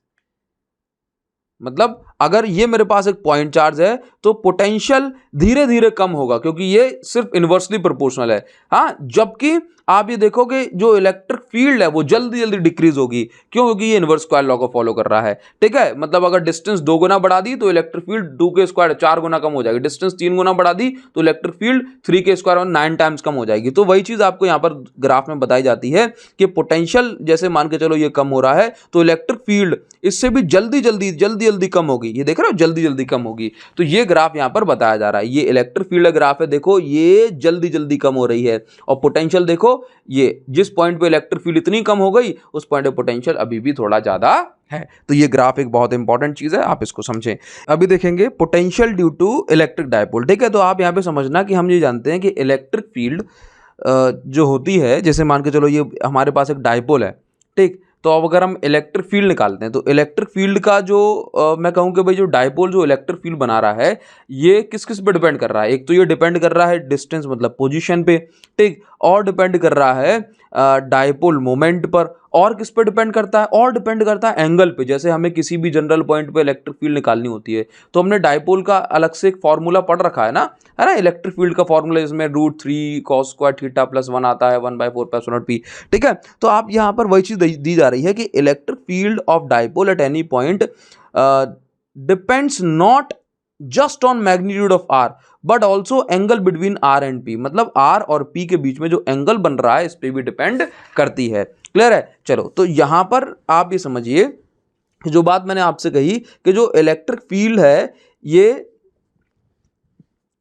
डायपोल पर, जैसे अगर हम बात करें, जैसे मैं यहां पर बात करूं, लेट से इलेक्ट्रिक फील्ड जब हम निकालते हैं तो हर एक फॉर्मूले में ऐसा आता है KP/R³, ये इक्वेटोरियल पॉइंट पर है कि नहीं, इक्वेटोरियल पॉइंट पे। इसी तरीके से अगर मैं इलेक्ट्रिक फील्ड की बात कर रहा हूं, electric field on axial point, तो वो होती है E = K × 2P/R³, होते कि नहीं होती।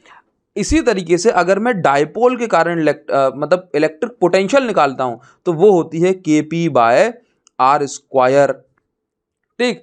किस पॉइंट पे? एक्सियल पॉइंट पे। किस पॉइंट पे? एक्सियल पॉइंट पे। किसी भी जनरल पॉइंट पे अगर मैं पोटेंशियल निकालता हूं एट एनी पॉइंट, तो क्या होता है? तो पोटेंशियल निकल के आता है KP cos θ/R², ये निकल के आता है। तो आप यहां पर ये देखिए कि इलेक्ट्रिक फील्ड जो है, इलेक्ट्रिक फील्ड 1/R³ टाइम्स है, और इलेक्ट्रिक पोटेंशियल 1/r² टाइम्स जो है जा रहा है। तो आप ये देख रहे हो कि electric field due to dipole upon में क्या है r³, electric potential due to dipole upon में क्या है r²। तो electric field is inversely proportional to the cube of distance and electric potential is due to dipole की बात कर रहा हूं, है ना, is inversely proportional to the square of distance. तो आपको क्या लगता है कौन सी चीज जल्दी जल्दी कम होगी, कौन सी चीज जल्दी जल्दी कम होगी, बताओ। इलेक्ट्रिक फील्ड जल्दी जल्दी डिक्रीज होगी, हाँ, किसी पर्टिकुलर पॉइंट पर, किसकी कंपैरिजन में, electric potential due to dipole. अब देखो इसका डेरिवेशन, ये क्या है, electric potential at any general point, ये इसका डेरिवेशन निकल के आया है, जिसको मैंने यहां पुट कर दिया, KP cos θ/r²। इसके लिए अलग से हमने वीडियो करी है, आप जरूर देखें, इलेक्ट्रिक पोटेंशियल कैपेसिटेंस का वन शॉट, एक एक बात मैंने बहुत डेरिवेशन में डिटेल में समझाई है, ठीक है। देखो अगर इस वीडियो में हम डेरिवेशन भी सॉल्व कराएंगे तो फिर से लेक्चर 3 घंटे का बन जाएगा। देखिए आगे हम क्या बात कर रहे हैं, the important contrasting feature of electric potential due to single charge are clear. देखो जो कॉन्ट्रास्टिंग मतलब अपोज में, तो डायपोल के कारण जो पोटेंशियल बन रहा है और सिंगल चार्ज के कारण जो पोटेंशियल बन रहा है उसमें कुछ डिससिमिलैरिटीज हैं। जैसे सिंगल चार्ज के कारण जो पोटेंशियल है उसमें क्या हो रहा है, KQ/R आ रहा है, और डायपोल के कारण जो पोटेंशियल है डायपोल, उसमें क्या आ रहा है, KP cos θ/r² आ रहा है ना, मतलब अपॉन में r² आ रहा है। तो यहीं से आपको समझ में आ रहा है कि भाई क्या सिंगल चार्ज के कारण ये क्या है 1/r, और डायपोल में क्या है 1/r²। मतलब डायपोल का जो पोटेंशियल है ये जल्दी जल्दी कम होता है, जल्दी जल्दी कम होता है, और पॉइंट चार्ज का पोटेंशियल डिस्टेंस बढ़ने से ये धीमे धीमे कम होता है। आगे क्या कहा जा रहा है कि अगर हम बात करें पॉइंट चार्ज की तो वहां पर एंगल की कोई दिक्कत ही नहीं है, लेकिन डायपोल की बात करें तो वहां पर एंगल मैटर करता है डायपोल को पोटेंशियल में। तो ये बातें यहां पर भी हमें समझ में आ गई। Potential energy due to system of charges, तो यहां पर आपको समझना है कि जो पोटेंशियल एनर्जी की हम बात करते हैं, जैसे अगर हमारे पास किसी भी पर्टिकुलर जगह पे मल्टीपल चार्जेस हैं, एक ये चार्ज है Q1, एक ये चार्ज है Q2, ये एक चार्ज है Q3, और इस पर्टिकुलर पॉइंट पर हमें अगर पोटेंशियल कैलकुलेट करनी है, तो लेट से अगर मैं ये पॉइंट दे दिया मैंने 0 R0, तो भाई R02, इसकी डिस्टेंस क्या है R03, इसकी डिस्टेंस क्या है R01 हो गई लेट से। तो आप ये समझिए इस पॉइंट पर जो पोटेंशियल होगा ना वो क्या होगा, इन सब का एल्जेब्रिक सम, मतलब नॉर्मल स्केलर एडिशन, क्या होगा, नॉर्मल या स्केलर एडिशन। तो V1 plus V2 plus V3, और अगर ये माइनस का है तो V1 की वैल्यू आएगी माइनस का, ठीक है, ये प्लस का है तो इसकी वैल्यू आएगी, इसकी वैल्यू कितनी आएगी, ये प्लस की आएगी, ये माइनस का तो माइनस का। तो नॉर्मल ये कहा जा रहा है कि ये जो ये कैसा है, एल्जेब्रिक सम है, कैसा है, एल्जेब्रिक सम। मतलब अगर मैं ये कह रहा हूं कि ये प्लस चार्ज है, इसका इंपैक्ट इस पॉइंट P पे +10 वोल्ट है, और ये एक माइनस चार्ज है, इसका इंपैक्ट इस जगह पे -9 वोल्ट है, तो इस जगह का जो नेट पोटेंशियल होगा दैट विल बी 1 वोल्ट। क्या होगा, 1 वोल्ट। मतलब यहां पर डायरेक्शन वगैरह मैटर नहीं कर रही है, तो सिंपल क्या है, एल्जेब्रिक सम है। क्लियर, तो ये बात हो गई। देखो जो मैंने आपको यहाँ पे करके दिखाया, V1 की वैल्यू क्या होगी, ठीक, V1 की वैल्यू क्या होगी, V2 की वैल्यू क्या होगी, वही सारी चीज़ें यहाँ पर लिखी हुई हैं। तो आगे क्या कहा जा रहा है, अगर कंटिन्यूस चार्ज डिस्ट्रीब्यूशन है, मतलब अगर हमारे पास एक सिंगल पॉइंट है तो आपने यहाँ पे Q ले लिया। अगर यहाँ पर कंटिन्यूस चार्ज डिस्ट्रीब्यूशन होता, जैसे पूरे वॉल्यूम में होता, तो आप समझते हैं अगर लेंथ पे होता, लेंथ पे तो lambda is equal to Q/L लेते हैं, हाँ, तो आप इसको Q की जगह पे क्या पुट कर सकते हैं, लैम्डा इंटू L। इसी तरीके से आप अगर वॉल्यूम के लिए क्या पुट कर सकते हैं, रो इंटू वी। ये क्या है, चार्ज डेंसिटी है। अगर हमने छोटे से वॉल्यूम को कंसीडर करा है तो रो इंटू डी भी कर सकते हैं, रो इंटू DL कर सकते हैं। ये बातें हैं, क्लियर है। अगर हम बात करें electric potential due to shell, shell के कारण, मतलब एक हॉलो स्फीयर के कारण, अगर आपने हॉलो स्फीयर को चार्ज दिया है तो उसके कारण जो पोटेंशियल होगा वो कैसा होगा, अगर इसकी जो रेडियस कैपिटल R है तो पोटेंशियल होगा KQ/R, क्योंकि जो हॉलो स्फीयर को अगर आप चार्ज देते हो तो वो भी कैसे बिहेव करता है, पॉइंट चार्ज की तरह बिहेव करता है। ये बात यहाँ पर क्लियर हुई। आगे हम बात कर रहे हैं इक्विपोटेंशियल सरफेस की। समझना बात को, देखो इक्विपोटेंशियल सरफेस क्या है, तो सर इक्विपोटेंशियल सरफेस ऐसी सरफेस है जिसके हर एक पॉइंट पर पोटेंशियल सेम होता है। जैसे मान के चलो ये मेरे पास एक मेटल स्फीयर है, इसको मैं चार्ज दूंगा तो ये चार्ज क्या होगा, हर एक जगह पर इक्वली या कहूँ यूनिफॉर्मली डिस्ट्रीब्यूट हो जाएगा यूनिफॉर्मली डिस्ट्रीब्यूट। तो भाई इस जगह की जो स्ट्रेंथ होगी लेट से वो 10 वोल्ट है, तो फिर यूनिफॉर्मली डिस्ट्रीब्यूट हुआ है चार्ज, तो इस जगह की स्ट्रेंथ भी 10 वोल्ट होगी, इस जगह की भी 10 वोल्ट होगी, यहाँ की भी स्ट्रेंथ 10 वोल्ट होगी। तो भाई इसके हर एक पॉइंट का पोटेंशियल सेम है ना, तो हमने इस सरफेस को क्या बोला, ये सरफेस कैसी है, इक्वी पोटेंशियल सरफेस है। कैसी सरफेस है, इक्वी पोटेंशियल सरफेस। बताइए क्या ये बात क्लियर है। नाउ अभी देखिए इक्वी पोटेंशियल सरफेस कैसे बनाई जाती हैं, तो हमेशा याद रखो, लेट्स से ये अगर मेरे पास एक पॉजिटिव चार्ज है, तो यहाँ पर मैं इलेक्ट्रिक फील्ड बता देता हूँ कि भाई चारों ओर इलेक्ट्रिक फील्ड बन रही होगी। तो अगर मैं यहाँ से देखूँ कि भाई देखो पोटेंशियल का फॉर्मूला क्या होता है, वर्क अपॉन चार्ज। तो आप ये देखिए, अगर ये मैं कह रहा हूं कि भाई इस पॉइंट से 1 मीटर की दूरी ये है, 1 मीटर की दूरी है, 1-1 मीटर वाले सभी पॉइंट को मैंने मार्क कर लिया, तो इलेक्ट्रिक फोर्स तो कंजर्वेटिव है ना, मतलब पाथ पे डिपेंड नहीं करता। तो इस चार्ज से हर एक 1-1 मीटर की दूरी पे का पोटेंशियल कैसा होगा, सेम होगा, क्योंकि हमें सेम वर्क करना पड़ेगा। तो इन सभी पॉइंट को अगर मैं जोड़ दूंगा तो मुझे जो सरफेस मिलेगी, that surface is called equipotential surface. तो देखो आप ये देख रहे हो कि इलेक्ट्रिक फील्ड लाइन बनाई और इक्विपोटेंशियल सरफेस ऐसी बन गई, मतलब मैंने सभी पॉइंट्स को जोड़ दिया। क्लियर नाउ, तो यहां पर क्या बात कही जा रही है कि electric field at every point, ये मेन पॉइंट है, बहुत मेन पॉइंट है कि इक्विपोटेंशियल सरफेस पर जो इलेक्ट्रिक फील्ड होती है ये हमेशा कैसी होती है, नॉर्मल टू द सरफेस। समझिए बात को। देखो यहां पर एक बहुत इंपॉर्टेंट बात है ये, हाँ इसका रीजन भी समझा। जैसे मान के चलो कि ये मेरे पास एक मेटल है और इस मेटल पर मैंने चार्ज दे दिया, हाँ, तो यहां पर जो ये मेटल है, तो मेटल या कंडक्टर हमेशा कैसा है, हमेशा इक्विपोटेंशियल इसकी सरफेस, इक्विपोटेंशियल सरफेस होती है ये, है ना, क्योंकि इस पे हमें चार्ज सेम डिस्ट्रीब्यूट होता है एक तरीके से। तो आप ये देखो, मान के चलो कि ये मेरे पास इक्विपोटेंशियल सरफेस है, तो अगर मैं यहाँ पे इलेक्ट्रिक फील्ड देखूंगा ना, तो इलेक्ट्रिक फील्ड हमेशा इस पॉइंट पे 90 डिग्री पे होगी। कितने डिग्री पे होगी, 90 डिग्री पे होगी। कहाँ गई हमारी दूसरी पेन, 90 डिग्री पे होगी। देखो ये 90 डिग्री बनाएगा। सर 90 डिग्री पे क्यों होगी, ये बात कही जा रही है कि भाई नॉर्मल होगी। आगे कह रहा है कि if field were not normal, यदि फील्ड नॉर्मल, ये क्योंकि ये हमारा अजम्पशन है ना कि इलेक्ट्रिक फील्ड नॉर्मल है इक्विपोटेंशियल सरफेस पे। आगे कह रहा है कि भाई आपको कैसे पता कि इलेक्ट्रिक फील्ड नॉर्मल है, तो भाई the proof of this statement is simple. तो जो बात हम कह रहे हैं कि इलेक्ट्रिक फील्ड नॉर्मल है, इसका प्रूफ बहुत सिंपल है, स्टेटमेंट से दिया जा सकता है। क्या कि यदि इलेक्ट्रिक फील्ड नॉर्मल नहीं होती, अगर इलेक्ट्रिक फील्ड नॉर्मल नहीं होती, तो इस इलेक्ट्रिक फील्ड का एक नॉन जीरो कंपोनेंट होता अलोंग द सरफेस। मतलब आप ये मान के चलें कि ये अगर इलेक्ट्रिक फील्ड है, अभी ये इलेक्ट्रिक फील्ड सीधी है तो उसका कोई कंपोनेंट नहीं है, लेकिन अगर ये इलेक्ट्रिक फील्ड ऐसी होती, इस तरीके से ये एंगल बना रही होती कुछ थीटा सरफेस के साथ, तो हमेशा हमें क्या करना पड़ता, फिर इसके दो कंपोनेंट करते, दो कंपोनेंट, एक कंपोनेंट ये होता और एक कंपोनेंट इलेक्ट्रिक फील्ड का ये होता। तो इस कंपोनेंट के कारण इस सरफेस पे जो चार्ज रखे हैं ना, उन सभी चार्ज पे एक फोर्स लगता, और फोर्स लगता तो ये चार्जेस क्या होते, ये चार्जेस मोशन में आ जाते। ये चार्जेस अगर मोशन में आ जाते तो फिर क्या होता, तो भाई ये चार्जेस मोशन में आते तो हमें लगता एक करंट, जिसको हम बोलते हैं इलेक्ट्रिक शॉक। समझ में आ गई बात। तो यहां पर ये बात कही जा रही है कि इलेक्ट्रिक फील्ड यदि नॉर्मल नहीं होती साहब, तो फिर उसका एक नॉन जीरो कंपोनेंट होता जो कि इस पर क्या लगाता, फोर्स लगाता, तो चार्जेस पे धक्का लगता, तो चार्जेस मोशन में आ जाते, तो हमें करंट लग जाता बस। हाँ, इसके बाद हमेशा याद रखो, तो यहां से हमें समझ में आ गया कि इलेक्ट्रिक फील्ड पर नॉर्मल अगर हम बना दें, इलेक्ट्रिक फील्ड पर अगर हम नॉर्मल बना दें तो हमें एक सरफेस मिलेगी, उस सरफेस को कहा जाएगा इक्विपोटेंशियल सरफेस। तो कहीं भी इक्विपोटेंशियल सरफेस बनानी हो तो वहां पे नॉर्मल बना दो, ठीक है। आगे मैं आपको एक और पॉइंट यहां पर मेंशन कराना चाहूंगा, बताना चाहूंगा कि इलेक्ट्रिक फील्ड या कहूं कि इक्विपोटेंशियल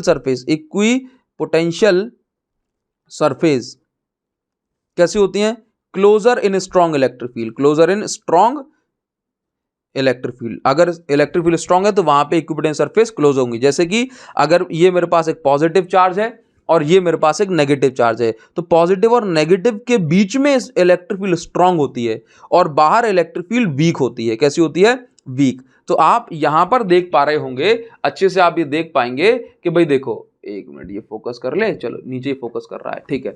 तो आप यहां पर क्या देख पा रहे हैं कि देखो अंदर इलेक्ट्रिक फील्ड पास पास में है और बाहर इलेक्ट्रिक फील्ड दूर दूर है। समझ में आ रही बात। तो इस तरह से इलेक्ट्रिक फील्ड लाइन को बनाया जा सकता है। यहां पर देखो दो पॉजिटिव चार्ज हैं, अगर मेरे पास दो पॉजिटिव चार्ज, तो ड्यू टू रिपल्जन बीच में इलेक्ट्रिक फील्ड वीक होगी, तो बीच में देखो दूर दूर लाइन बनी है, देख रहे हो, ये ज्यादा गैप है, ये ज्यादा गैप है, बाहर देखो इतना गैप नहीं है, है ना। तो ये बात हो गई। आगे एक इंपॉर्टेंट रिलेशन होता है, relation between electric field and electric potential. तो आप ये समझते हैं कि जैसे मान के चलो कि मेरे पास ना ये मैं चलो ऐसे यहाँ दिखाता हूँ, ये मेरे पास एक चार्ज है, ठीक, ये इसकी इलेक्ट्रिक फील्ड बन रही है, ये इलेक्ट्रिक फील्ड है। तो अगर मैं एक सरफेस यहाँ ड्रॉ करता हूँ, ये एक सरफेस हो गई मेरे पास जिसका पोटेंशियल है 5 वोल्ट, ये एक मेरे पास एक सरफेस हो गई जिसका पोटेंशियल है, लेट्स से देखो इलेक्ट्रिक फील्ड से मैं बाहर जाऊंगा ना तो पोटेंशियल क्या होगा, डिक्रीज होगा, है ना, ये पॉजिटिव चार्ज है, तो ये सरफेस हो गया, लेट्स से इसका पोटेंशियल हो गया 3 वोल्ट। तो अभी आप ये देखिए यहाँ पर, एक मिनट मेरा पैर, अरे मर गए, ठीक है। तो अभी आप यहां पर ये देखिए कि भाई जैसे जैसे डिस्टेंस बढ़ रही है ना, जैसे जैसे ये डिस्टेंस बढ़ रही है वैसे वैसे वैसे पोटेंशियल की वैल्यू चेंज हो रही है। तो यहां पर हम ये देखते हैं कि change in potential with change in distance, मतलब जो पोटेंशियल है ये डिस्टेंस बढ़ने से या डिस्टेंस चेंज होने से ये चेंज होता है। और हमने क्या देखा कि इलेक्ट्रिक फील्ड की डायरेक्शन में अगर आप जा रहे हो तो पोटेंशियल की वैल्यू कम हो रही है। ऑब्वियस सी बात है ना कि चार्ज से आप जितना दूर जाओगे पॉजिटिव चार्ज से उतना ही पोटेंशियल कम होगा, इन्फिनिटी पे चले जाओगे तो जीरो हो जाएगा। ये बात क्लियर है ना, ठीक। और नेगेटिव चार्ज होगा, नेगेटिव चार्ज, तो नेगेटिव चार्ज के जितना पास में आओगे पोटेंशियल उतना नेगेटिव में जाएगा, मतलब पोटेंशियल की वैल्यू कम होगी। तो अगर इलेक्ट्रिक फील्ड की डायरेक्शन में आप जा रहे हो तो पोटेंशियल कम होता है, यही रिलेशन हम यहां पर निकालते हैं। तो electric field is equal to del V by del L या D V by del L. और यहाँ पे नेगेटिव साइन क्या बता रहा है, देखो electric field is in the direction in which potential decreases, ठीक है, पोटेंशियल जिस डायरेक्शन में डिक्रीज होता है, हाँ स्टीपेस्ट मतलब प्रोपोर्शनली, ठीक है, तो उस डायरेक्शन में इलेक्ट्रिक पोटेंशियल डिक्रीज होता है, ठीक है, जिस डायरेक्शन में पोटेंशियल डिक्रीज उस डायरेक्शन में इलेक्ट्रिक फील्ड होती है। ये बात हमने समझी। चलिए तो नेक्स्ट हमें जो पढ़ना है that is potential energy of system of charges. देखिए तो अगर हमारे पास कुछ अलग अलग चार्जेस हैं, देख जैसे मान के चलो ये Q1 चार्ज हो गया, ये Q2 हो गया, ये Q3 हो गया, तो अगर ये चार्जेस इकट्ठे रखे हैं ना तो इस पूरे सेटअप की, इस पूरे सिस्टम की पोटेंशियल एनर्जी कैसी होगी और कितनी होगी ये हम कैसे निकालेंगे, ये चलो मैं आपको ये बता देता हूँ। जैसे मान के चलो ये चार्ज है, Q1 है, Q2 और Q3 है, ऐसा तो नहीं है कि ये चार्ज इकट्ठे आ गए, है ना, या इकट्ठे आ भी गए तो हमें इससे कोई मतलब नहीं, बस इनकी टोटल एनर्जी कितनी होगी ये हमें बताना है। तो हम देखो कैसे बताते हैं, हमने ये माना कि लेट से ये पूरी खाली जगह है, यहाँ पर कोई इलेक्ट्रिक फील्ड वगैरह नहीं है, कुछ नहीं है। सबसे पहले मैंने क्या करा कि यहाँ पे क्या है, मैंने लिख दिया कि यहाँ पर कुछ नहीं है। तो अगर मैं इन्फिनिटी से एक चार्ज को लेकर के आऊंगा तो मुझे कितना वर्क करना पड़ेगा, जीरो वर्क। क्यों? क्योंकि यहाँ पे कोई एक्सटर्नल फोर्स था ही नहीं, तो चलो मैंने इस चार्ज को ला करके रख दिया और ये Q1 चार्ज हो गया। अब मैंने क्या करा, इन्फिनिटी से एक चार्ज को लेकर के आया और ये चार्ज है Q2, तो Q2 को लेकर आया, तो इस बार क्या है ना, ये जो Q1 है इसने इस पे फोर्स लगाया तो मुझे वर्क तो करना पड़ा। किसकी ताकत के अगेंस्ट? तो V2 की ताकत के अगेंस्ट। किसको लाने में, सॉरी V1 Q1 की ताकत के अगेंस्ट मैंने वर्क करा, किसको लाने में, Q2 को लाने में। देखो क्योंकि फॉर्मूला होता है ना V equal W upon Q, तो W निकालना है तो V इंटू Q हम करते हैं, तो बस यहीं से ये चीज़ बन रही है। लेकिन पोटेंशियल किसका है, Q2 को जब लेके आया तो Q1 ने मना करा, मतलब Q1 की ताकत को हमने नाम दिया V1, तो V1 इंटू Q2। तो W2 कैसे निकालूंगा, अगर इन दोनों बीच की डिस्टेंस R12 है, 1 और 2 के बीच की, तो W2 इज इक्वल टू कितना हो जाएगा कि Q1 इसका पोटेंशियल अपॉन बीच की डिस्टेंस R12 इंटू Q2 की जगह Q2। अब मान के चलो मैं एक और चार्ज लेकर के आता हूं इन्फिनिटी से, जिसको मैं नाम दिया Q3 और इसके बीच की डिस्टेंस क्या होगी। अब देखो, अब अगर मैं वर्क करूंगा W3 तो मुझे किस किस के पोटेंशियल के अगेंस्ट वर्क करना पड़ेगा, देखो जरा, तो मुझे किसके पोटेंशियल अगेंस्ट वर्क करना पड़ेगा, ये Q1 का पोटेंशियल के अगेंस्ट वर्क करना पड़ेगा V1 के अगेंस्ट Q3 को लाने में, प्लस आप ये देखो Q2 का पोटेंशियल मतलब V2 के अगेंस्ट Q3 को लाने में। बस अब मैं इसको सॉल्व करूंगा और आंसर निकल के आ जाएगा K। इन दोनों के बीच की डिस्टेंस अगर R23 है तो मैं यहाँ पे लिख दूंगा कि K Q1 Q3, इन दोनों के बीच की डिस्टेंस R13, तो यहाँ पे R13 plus K Q2 Q3, इन दोनों के बीच की डिस्टेंस R23, ऐसे हो जाएगा। ठीक है, तो देखो अब इसके बाद क्या करेंगे, फाइनल, जब हम फाइनल की बात करेंगे तो इसको ऐड कर देंगे, पोटेंशियल एनर्जी, क्योंकि जितना वर्क करते हो वही एनर्जी होती है। तो मैं W1 plus W2 plus W3 इस तरीके से मैं ऐड करके ये निकाल लूंगा। तो देखो जो यही पोटेंशियल एनर्जी है, ये देखो ये निकल के आ रहा है। अब अगर मुझे सिंपल दो चार्जेस की बात करनी है, दो चार्जेस की, लेट्स से ये Q1 है और ये Q2 है, दोनों के बीच की डिस्टेंस R12 है, तो पोटेंशियल एनर्जी कितनी हो जाएगी, U is equal to K Q1 Q2 upon दोनों के बीच की डिस्टेंस। बस इतनी सी बात आपको यहाँ पे ध्यान रखनी है।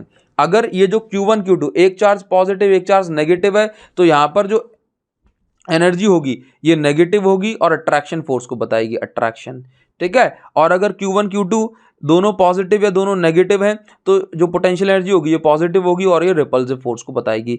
हाँ, ये बात यहाँ पर कही जा रही है। देखो ये कहा जा रहा है फॉर अनलाइक चार्जेस, हाँ, अगर नेगेटिव है तो अट्रैक्टिव फोर्स होगा। ये सारी बातें यहाँ पर कही जा रही है। बताओ चल रहा है लाइन बाय लाइन कि नहीं चल रहा है? पोटेंशियल एनर्जी सिस्टम समझ में आ रहा है कि नहीं आ रहा है? बताओ। जैसा आपसे स्टार्टिंग बोला था कि लाइन बाय लाइन पढ़ाऊंगा, ये समझ में आ रहा है कि नहीं आ रहा? देखो आगे क्या लिखा है, कैरेक्टरिस्टिक्स ऑफ प्रेजेंट स्टेट। देखो यहाँ पे क्या कहा जा रहा है कि potential energy is characteristics of present state, मतलब पोटेंशियल एनर्जी क्या है, अभी ये चार्जेस कैसे रखे हैं, बस उस पर जो है डिपेंड कर रही है किस तरीके से रखे हैं, कैसे कैसे ये पहुंचे यहां तक, इससे मतलब नहीं है। क्लियर? तो ये इस तरीके से हम पोटेंशियल एनर्जी निकालते हैं। तो दो चार्जेस के बीच की पोटेंशियल एनर्जी फॉर्मूला क्या, कि पहला चार्ज इंटू दूसरा चार्ज अपॉन दोनों के बीच के डिस्टेंस का स्क्वायर, इस तरीके से हम कैलकुलेट करते हैं।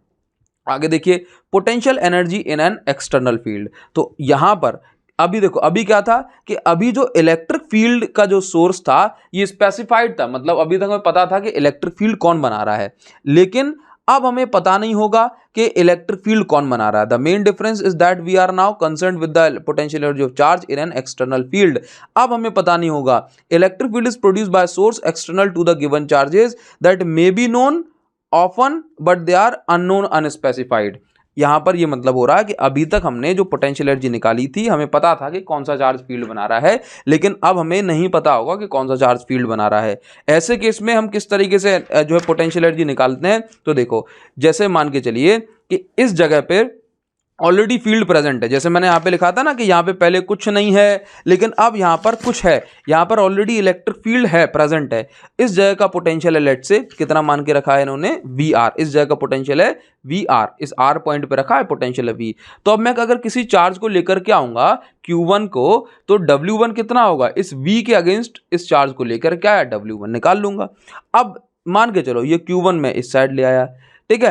अब अगर मैं Q2 को भी लेके आऊंगा तो मैं कैसे निकालूंगा, तो W2 कैसे निकालूंगा, पहले तो इस V के अगेंस्ट इस Q2 को लेके आया प्लस इस Q1 के अगेंस्ट Q2 को लेके आया, मतलब पोटेंशियल ऑफ दिस Q1। बस इस तरीके से ऐड करके एक्सटर्नल फील्ड में भी हम इलेक्ट्रिक फील्ड जो है मतलब पोटेंशियल कैलकुलेट कर सकते हैं, ठीक है। तो इसी फॉर्मूले से V is equal to Q into V से, sorry W is equal to Q into V से हमने कहा कि अगर एक कूलाम का चार्ज है उसको 1 वोल्ट पोटेंशियल डिफरेंस से अगर एक्सेलरेट कराया है ना, सॉरी यहाँ पर अगर मैं ऐसा बोलूँ, अगर एक इलेक्ट्रॉन है अगर मैंने उसको 1 वोल्ट से एक्सेलरेट कराया, जैसे कि ये 1 वोल्ट का पोटेंशियल डिफरेंस है, ठीक। अब यहाँ पर मैं एक इलेक्ट्रॉन रख दूँ तो ये इस साइड भागेगा कि नहीं भागेगा, भागेगा है ना, तो मतलब इस पर फोर्स लग रहा है, एक्सेलरेशन हुई। तो जिस एनर्जी से ये भागेगा ना, जिस एनर्जी से ये भागेगा उस एनर्जी की वैल्यू को हम बोलते हैं 1 इलेक्ट्रॉन वोल्ट। और 1 इलेक्ट्रॉन वोल्ट कितनी होती है एनर्जी, 1.6 इंटू 10 टू पावर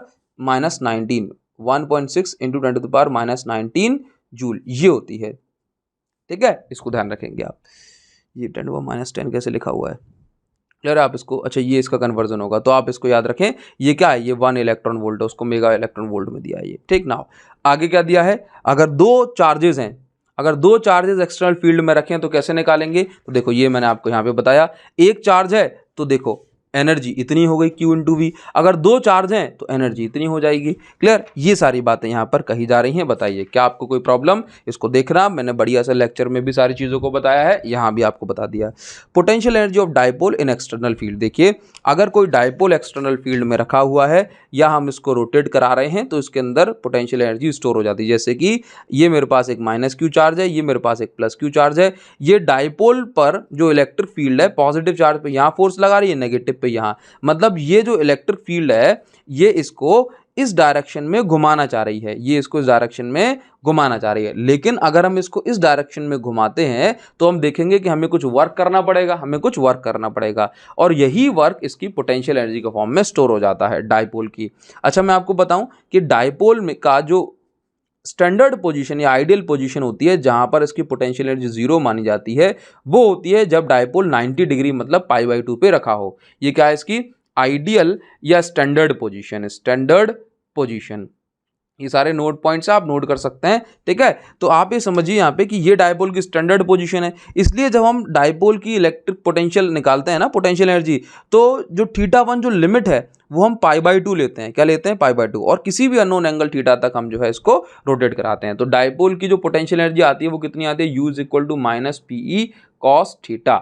इसको आप ध्यान रखेंगे, ये बहुत काम की चीज़ है। चलिए आगे हम बढ़ जाते हैं। ठीक, अब देखिए यहाँ पर आ गया इलेक्ट्रोस्टैटिक्स ऑफ कंडक्टर, मतलब कंडक्टर के कुछ ज़रूरी बातें, मतलब कंडक्टर के बारे में कुछ प्रॉपर्टीज़ वगैरह, ये सारी चीज़ें यहाँ पर दी हुई हैं। ये बेसिक बातें देखो, आपको पता है conductor contains mobile charge carrier. Conductor में कैसे होते हैं? मोबाइल। मोबाइल का मतलब क्या है? मोबाइल का मतलब है मूवेबल, वो चार्ज कैरियर जो मूव कर सकते हैं, एक पॉइंट से दूसरे पॉइंट तक जा सकते हैं, उनको हम बोलते हैं मोबाइल चार्ज कैरियर, है ना। तो मेटल के अंदर चार्ज कैरियर कौन होता है? कौन मूव कर सकता है? आंसर है फ्री इलेक्ट्रॉन। मेटल के अंदर कौन होता है? फ्री इलेक्ट्रॉन्स, ठीक है। ऐसा क्यों कि फ्री इलेक्ट्रॉन क्यों मूव कर सकते हैं मेटल के अंदर? तो आप ये देखिए कि मेटल में जो आउटर वैलेंस इलेक्ट्रॉन है ये अपने एटम से या अपने न्यूक्लियस से बहुत दूर होता है। ये न्यूक्लियस है, इलेक्ट्रॉन काफी दूर है, तो जो फोर्स ऑफ अट्रैक्शन है ये कम हो जाता है इस पर, तो ये मूव कर सकता है एक जगह से दूसरी जगह। ये जो फ्री इलेक्ट्रॉन होते हैं मेटल के अंदर, ये आपस में एक दूसरे से कोलाइड करते हैं, ये रैंडमली अलग अलग डायरेक्शन में भागते हैं। ये कंडक्टर के बारे में कुछ जरूरी बात है। अगर हम इसको एक्सटर्नल इलेक्ट्रिक फील्ड में रख देते हैं, जैसे कि ये कहीं भी भाग रहे हैं, जैसे मान के चलो मैं इस पे नहीं बताऊंगा आपको, दूसरे पेज बता देता हूँ। जैसे कि इलेक्ट्रॉन्स अगर मेटल के अंदर कहीं भी भाग रहा है, यहाँ कोई यहाँ जा रहा है, कोई यहाँ जा रहा है, कोई यहाँ जा रहा है, कोई यहाँ जा रहा है, कोई यहाँ जा रहा है। अब मैंने इस डायरेक्शन में इलेक्ट्रिक फील्ड लगा दी, पॉजिटिव पॉजिटिव नेगेटिव नेगेटिव, मतलब इलेक्ट्रिक फील्ड अप्लाई कर दी, तो आप ये देखेंगे कि सभी इलेक्ट्रॉन क्या करेंगे? कोशिश करेंगे कि ये हल्का सा पॉजिटिव की साइड जाएं, हल्का सा पॉजिटिव की साइड ये शिफ्ट हो जाएं, हल्का सा शिफ्ट हो जाएं पॉजिटिव की साइड, है ना। तो ये चीज कही जा रही है कि अगर हम इसको इलेक्ट्रिक फील्ड में रख देते हैं तो ये ड्रिफ्ट करते हैं, मतलब खिसक जाते हैं against the direction of field, मतलब पॉजिटिव एंड की साइड। जैसे इलेक्ट्रॉन्स जो होते हैं ये इलेक्ट्रिक फील्ड इसको अट्रैक्ट करती है, मतलब इलेक्ट्रिक फील्ड के ऑपोजिट डायरेक्शन में ये मूव करते हैं। तो ये बातें यहां पर कही जा रही हैं। क्लियर है? चलिए आगे देखो, कंडक्टर और इलेक्ट्रिक फील्ड का क्या रिलेशन है वो भी यहां पर बताया गया है। क्या बताया गया है? कि कंडक्टर के अंदर इलेक्ट्रिक फील्ड जीरो होती है। कंडक्टर के अंदर क्या है? Electric field zero. क्यों होती है इलेक्ट्रिक फील्ड जीरो? देखो इसका एक बढ़िया सा रीजन मैं आपको बता रहा हूं, उसको समझना है। देखो जैसे क्या होता है कि ये मेरे पास एक कंडक्टर है और ये मैंने इलेक्ट्रिक फील्ड अप्लाई कर दी, तो कंडक्टर के पास तो फ्री इलेक्ट्रॉन होते हैं ना, तो ये क्या करता है, ये इलेक्ट्रिक फील्ड क्या करती है कि इसके इलेक्ट्रॉन्स को यहां खींचती है, यहां खींचती है, यहां खींचती है। अब इसके इलेक्ट्रॉन्स यहां आ गए तो ये वाला एंड अपने आप पॉजिटिव बन जाएगा, तो इसके अंदर भी इलेक्ट्रिक फील्ड बनी जो कि कैसी है, इसको हमने नाम दिया इंड्यूस्ड इलेक्ट्रिक फील्ड, कोई चार्ज इंड्यूस हुए। अब ये चार्जेस कब तक शिफ्ट होते रहेंगे? यहाँ पे कब तक होते रहेंगे? कब तक होते रहेंगे? ये चार्जेस जब तक शिफ्ट होते रहेंगे जब तक इलेक्ट्रिक फील्ड अपनी पूरी ताकत से इसमें जितनी इलेक्ट्रिक फील्ड बन सकती थी उतनी ना बना दे। मतलब जब तक कि ये मेन इलेक्ट्रिक फील्ड और नेट इलेक्ट्रिक फील्ड जस्ट इसकी इंड्यूस्ड इलेक्ट्रिक फील्ड जब तक इक्वल एंड ऑपोजिट नहीं हो जाती तब तक इलेक्ट्रॉन्स को ये इलेक्ट्रिक फील्ड खींचती रहती है। तो इस तरीके से हम देखें कि जो मेन इलेक्ट्रिक फील्ड इसके अंदर बनी और इंड्यूस्ड इलेक्ट्रिक फील्ड इसके अंदर बनी, तो इस कारण से जो इसके अंदर जो नेट इलेक्ट्रिक फील्ड है ये क्या हो गई? जीरो हो गई। क्यों हो गई? क्योंकि इस इलेक्ट्रिक फील्ड ने जब तक इलेक्ट्रॉन्स को खींचा, इंड्यूस करा, जब तक कि जो मेन इलेक्ट्रिक फील्ड के बराबर इंड्यूस्ड इलेक्ट्रिक फील्ड नहीं हो गई, है ना। तो as long as electric field is zero the free charge carrier would experience force. जब तक इलेक्ट्रिक फील्ड इसके अंदर जीरो नहीं हो जाती तब तक जो फ्री चार्ज कैरियर है, मतलब फ्री इलेक्ट्रॉन्स हैं, ये इन पे फोर्स लगेगा और ये ड्रिफ्ट करते रहेंगे, मतलब खिसकते रहेंगे, यहां आते रहेंगे। बताओ जरा, ये बात क्लियर है? ये पॉइंट समझ में आया? इसलिए इलेक्ट्रिक फील्ड कंडक्टर के अंदर जीरो होती है। और वैसे भी अपन समझते हैं कि जो सारा का सारा चार्ज है वो सरफेस पे पहुंच जाता है, इसलिए भी आप बोल सकते हैं कंडक्टर के अंदर इलेक्ट्रिक फील्ड जीरो है। बट यहां पर ये बात थी कि अगर नॉर्मल इलेक्ट्रिक फील्ड में रखा है तो इलेक्ट्रिक फील्ड कंडक्टर के अंदर जीरो क्यों है, तो ये रीजन मैंने आपको बता दिया। आगे क्या दिया जा रहा है? At the surface of charge conductor की सरफेस पे इलेक्ट्रिक फील्ड लाइन हमेशा नॉर्मल होंगी, जो मैंने आपको इक्विपोटेंशियल वाले पॉइंट में यहां पर ये वाली हेडिंग में समझा दिया है। क्यों? अगर नॉर्मल नहीं होंगी तो क्या होगा? चलो कहीं पर होगी, हाँ जी। तो अगर नॉर्मल नहीं होगी तो फिर क्या होगा, तो फिर एक नॉन जीरो कंपोनेंट होगा जो कि इस पे फोर्स लगाएगा, तो उसके कारण से फिर ये करंट बनेगा और इलेक्ट्रोस्टैटिक की फिर बातें फिर झूठी पड़ जाएंगी, है ना, कि फिर तो ये स्टैटिक चार्ज नहीं रहेगा ना, फिर ये मूवेबल चार्ज हो जाएगा। तो ये बात हमने आपको बता दी। आगे क्या है, interior of conductor can have no excess charge, मतलब किसी भी कंडक्टर के अंदर अंदर कोई एक्स्ट्रा चार्ज नहीं हो सकता, सारा का सारा चार्ज कहाँ जाएगा, हमेशा इसकी सरफेस पे आएगा ड्यू टू रिपल्जन। ठीक है, आगे क्या कहा जा रहा है, electric potential is constant through out the volume. हमेशा याद रखो कि किसी भी कंडक्टर के अंदर पूरे वॉल्यूम में पोटेंशियल की वैल्यू कांस्टेंट होती है। क्यों, क्योंकि इसके अंदर इलेक्ट्रिक फील्ड जीरो है। इलेक्ट्रिक फील्ड जीरो मतलब फोर्स जीरो है। फोर्स जीरो इसका मतलब और वर्क नहीं करना पड़ेगा, और वर्क मतलब एक्स्ट्रा वर्क नहीं करना। एक्स्ट्रा वर्क नहीं करना तो जितना पोटेंशियल आ गया था उतना ही पोटेंशियल रहेगा, और work is equal to zero, है ना। जितना पोटेंशियल आ गया था उतना ही पोटेंशियल रहेगा। तो आपको ये बात समझनी है कि कंडक्टर के अंदर पोटेंशियल कांस्टेंट रहता है, जीरो नहीं कांस्टेंट रहता है। क्लियर, ये बात आपको यहाँ पे समझ में आ गई। Since electric field is zero no work is done. ठीक है, तो जितना वर्क कर दिया था वो तो रहेगा ही ना, है ना। जैसे आपने यहाँ तक 10 जूल का वर्क कर दिया तो वो तो कर दिया था, तो 10 वोल्ट का पोटेंशियल यहाँ पर है तो है, लेकिन अंदर पोटेंशियल जीरो नहीं होगा। आपने और वर्क नहीं करा तो और पोटेंशियल नहीं बढ़ेगा, है ना। तो जितना था उतना ही रहेगा, ये बात हो गई। आगे क्या है कि भाई electric field at the surface of charge conductor, कोई भी चार्ज कंडक्टर है उसकी सरफेस पर जो इलेक्ट्रिक फील्ड होगी वो कितनी होगी, सिग्मा बाय एप्सिलॉन नॉट। ये हमने डेरिवेशन करा हुआ था लॉन्ग लेक्चर में। ठीक है, तो ये आपको ध्यान रखना है, कंडक्टर की सरफेस पे इलेक्ट्रिक फील्ड कितनी है, sigma by epsilon not. Sigma क्या है, surface charge density of that conductor. ठीक है, अगर सिग्मा की वैल्यू जीरो से बड़ी है, मतलब अगर सिग्मा पॉजिटिव है तो आप ये देखेंगे इलेक्ट्रिक फील्ड आउटवर्ड है। अगर सिग्मा की वैल्यू जीरो छोटी है मतलब सिग्मा नेगेटिव है तो इलेक्ट्रिक फील्ड इनवर्ड बनेगी। आगे क्या दिया जा रहा है, इलेक्ट्रोस्टैटिक शील्डिंग। इलेक्ट्रोस्टैटिक शील्डिंग क्या होता है, देखो आपको यहां से पता पड़ गया होगा कि कंडक्टर अगर इलेक्ट्रिक फील्ड में रखा है तो उसमें जब तक चार्ज इंड्यूस होंगे जब तक कि उसमें नेट इलेक्ट्रिक फील्ड जीरो ना हो जाए। तो सिंपल सी बात कि कंडक्टर के अंदर नेट इलेक्ट्रिक फील्ड जीरो होती है, तो हम यहां से समझे कि कंडक्टर कोई भी हो उसके अंदर नेट इलेक्ट्रिक फील्ड जीरो होगी। इस चीज से का जो यूज है, इस कॉन्सेप्ट का यूज हम जो है बहुत ज्यादा अच्छी चीजों के लिए कर सकते हैं। जैसे कि अगर हमारे पास एक कार है, कार की बॉडी को मेटेलिक बनाया जाता है। मैं कार कैसे बनाऊंगा दोस्तों, मुझे तो बड़ा ही डर लग रहा है ना।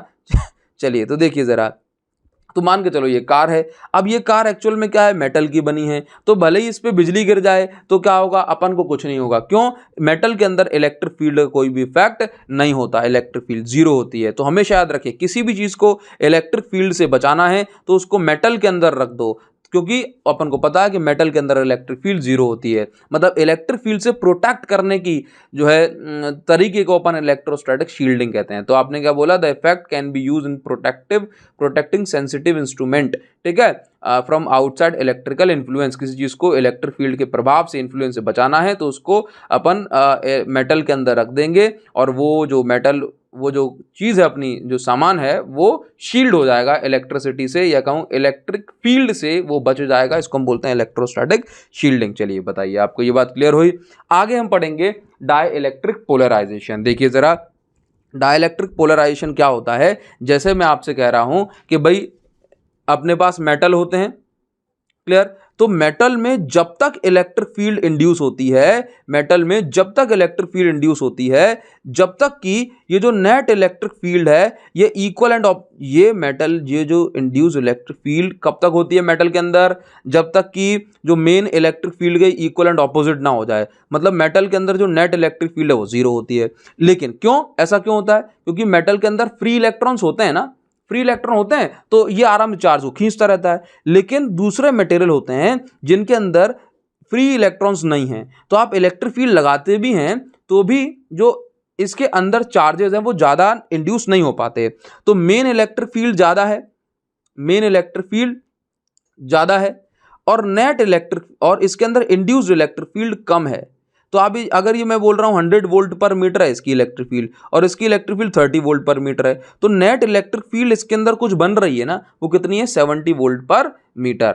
वोल्ट पर मीटर यूनिट कहाँ से बनी, E is equal dV upon dr, जो अपन ने इक्विपोटेंशियल सरफेस के बाद जो रिलेशन पढ़ा था ये वहां से बन रही। तो आप ये समझो कि अगर कोई मटेरियल, अगर कोई इंसुलेटिंग मटेरियल, इंसुलेटिंग, क्योंकि इंसुलेटर के पास फ्री इलेक्ट्रॉन्स नहीं होते ना, फ्री चार्जेस, तो अगर कोई इंसुलेटिंग मटेरियल या कहूँ non conducting substance electric field या कहूं कि इलेक्ट्रिक इफेक्ट शो करने लगता है, तो ऐसे मटेरियल को हम डाइलेक्ट्रिक कहते हैं। क्या बोलते हैं? डाइलेक्ट्रिक। तो आप यहां पे समझिए, देखो जो बातें मैंने आपको यहां पे समझाई वही लिखी है कि कंडक्टर में क्या होता है कि चार्जेस, इलेक्ट्रिक फील्ड के कारण जो चार्जेस हैं उन पे फोर्स लगता है, और दिस हैपेंस अंटिल, मतलब चार्जेस शिफ्ट होते हैं, चार्जेस शिफ्ट होते हैं, है ना। जैसे आप ये देखो, induce charges opposite the external field, देखो until the static situation the two field cancel each other, हाँ, and the net electric field inside the conductor zero. मतलब कंडक्टर के अंदर जब तक फील्ड बनती है जब तक कि वो कैंसिल ना कर दे, है ना। लेकिन डाइलेक्ट्रिक में क्या है? In a dielectric the free movement of charges is not possible. Dielectric में इतना मूवमेंट चार्जेस का पॉसिबल नहीं है, थोड़े से चार्जेस ही ज्यादा स्ट्रॉन्ग इलेक्ट्रिक फील्ड के कारण जो है शिफ्ट हो पाते हैं। तो यहां पर आप समझ गए, unlike in a conductor however the opposing field so induced does not exactly cancel each other। आप ये देख रहे हो कि जो मेन इलेक्ट्रिक फील्ड है और इंड्यूस इलेक्ट्रिक फील्ड है, इसने कैंसिल नहीं करा, तो इसके अंदर एक नेट इलेक्ट्रिक फील्ड बन गई। बताओ लाइन बाय लाइन है कि नहीं? नेट इलेक्ट्रिक फील्ड बन गई, है ना।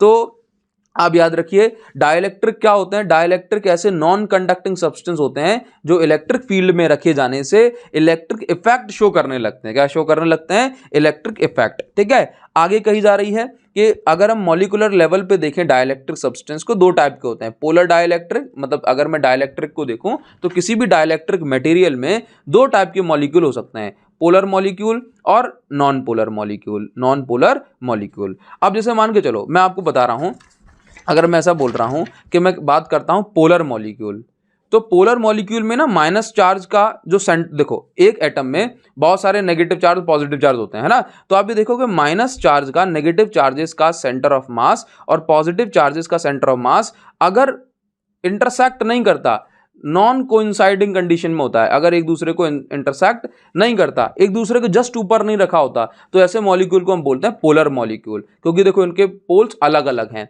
लेकिन अगर ऐसा हो जाए, देख रहे हो क्या लिखा है?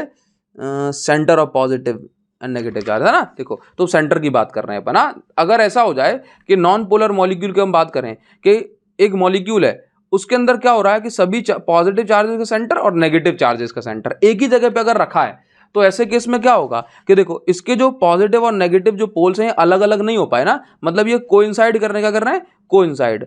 तो ऐसे मॉलिक्यूल को हम क्या बोलते हैं? Non polar molecule. तो आप ये देखो, पोलर मॉलिक्यूल के पास, पोलर मॉलिक्यूल के पास net dipole moment, net dipole moment है, जबकि इसके पास नहीं है। नेट डाइपोल मोमेंट इसके पास नहीं है ना। क्योंकि डाइपोल मोमेंट का मतलब है कि भाई Q इंटू 2L, तो इनके बीच में डिस्टेंस है, इनके बीच में डिस्टेंस 0 है। चलिए, लेकिन क्या होता है एक मटेरियल के अंदर अगर हम बात करते हैं, एक मटेरियल के अंदर तो बहुत सारे जो है मॉलिक्यूल्स होते हैं। तो आप ये देखो, ये नॉन पोलर है और ये पोलर है। क्लियर? देखिए जरा यहाँ पे, एक मिनट, ये नॉन पोलर मॉलिक्यूल है और ये पोलर मॉलिक्यूल है। देखो इनके अंदर पोल्स हैं, इसके अंदर क्या है? एक ही जगह पे पॉजिटिव नेगेटिव, इसकी जगह इसके पास अलग अलग है। ये कैसे हैं? ये नॉन पोलर हैं, नॉन पोलर हैं, देखिए जरा। और ये कैसे हैं? ये पोलर हैं। ये कैसे हैं? जब इलेक्ट्रिक फील्ड 0 है। तो आप ये देखो, एक सिंगल मॉलिक्यूल की बात करें तो इसके पास डायपोल मोमेंट है, negative to positive, negative to positive, negative to positive, negative to positive, है ना। लेकिन अगर हम पूरे मटेरियल की बात करें तो पोलर है, फिर भी अगर इलेक्ट्रिक फील्ड 0 है तो नेट डायपोल मोमेंट पूरे मटेरियल का, नेट डायपोल मोमेंट पूरे सैंपल का कैसा है? 0। क्यों? क्योंकि ये सभी रैंडमली अरेंज्ड हैं, क्योंकि डायपोल मोमेंट एक वेक्टर क्वांटिटी है, तो अलग अलग डायरेक्शन में अगर ये हैं तो फिर क्या होगा? तो फिर ऐसा होगा कि भाई यहां पर जो इफेक्ट होगा सबका ये कैंसिल हो जाएगा। देखो नॉन पोलर अगर इलेक्ट्रिक फील्ड में नहीं रखे तो भाई इनके अंदर तो डायपोल मोमेंट 0 है ही, इसमें तो कोई दिक्कत ही नहीं है। लेकिन इसके मॉलिक्यूल के पास डायपोल मोमेंट है, लेकिन सब क्योंकि रैंडमली अरेंज्ड है तो net dipole moment polar molecule का भी 0 हो जाता है। ये बात समझने वाली है।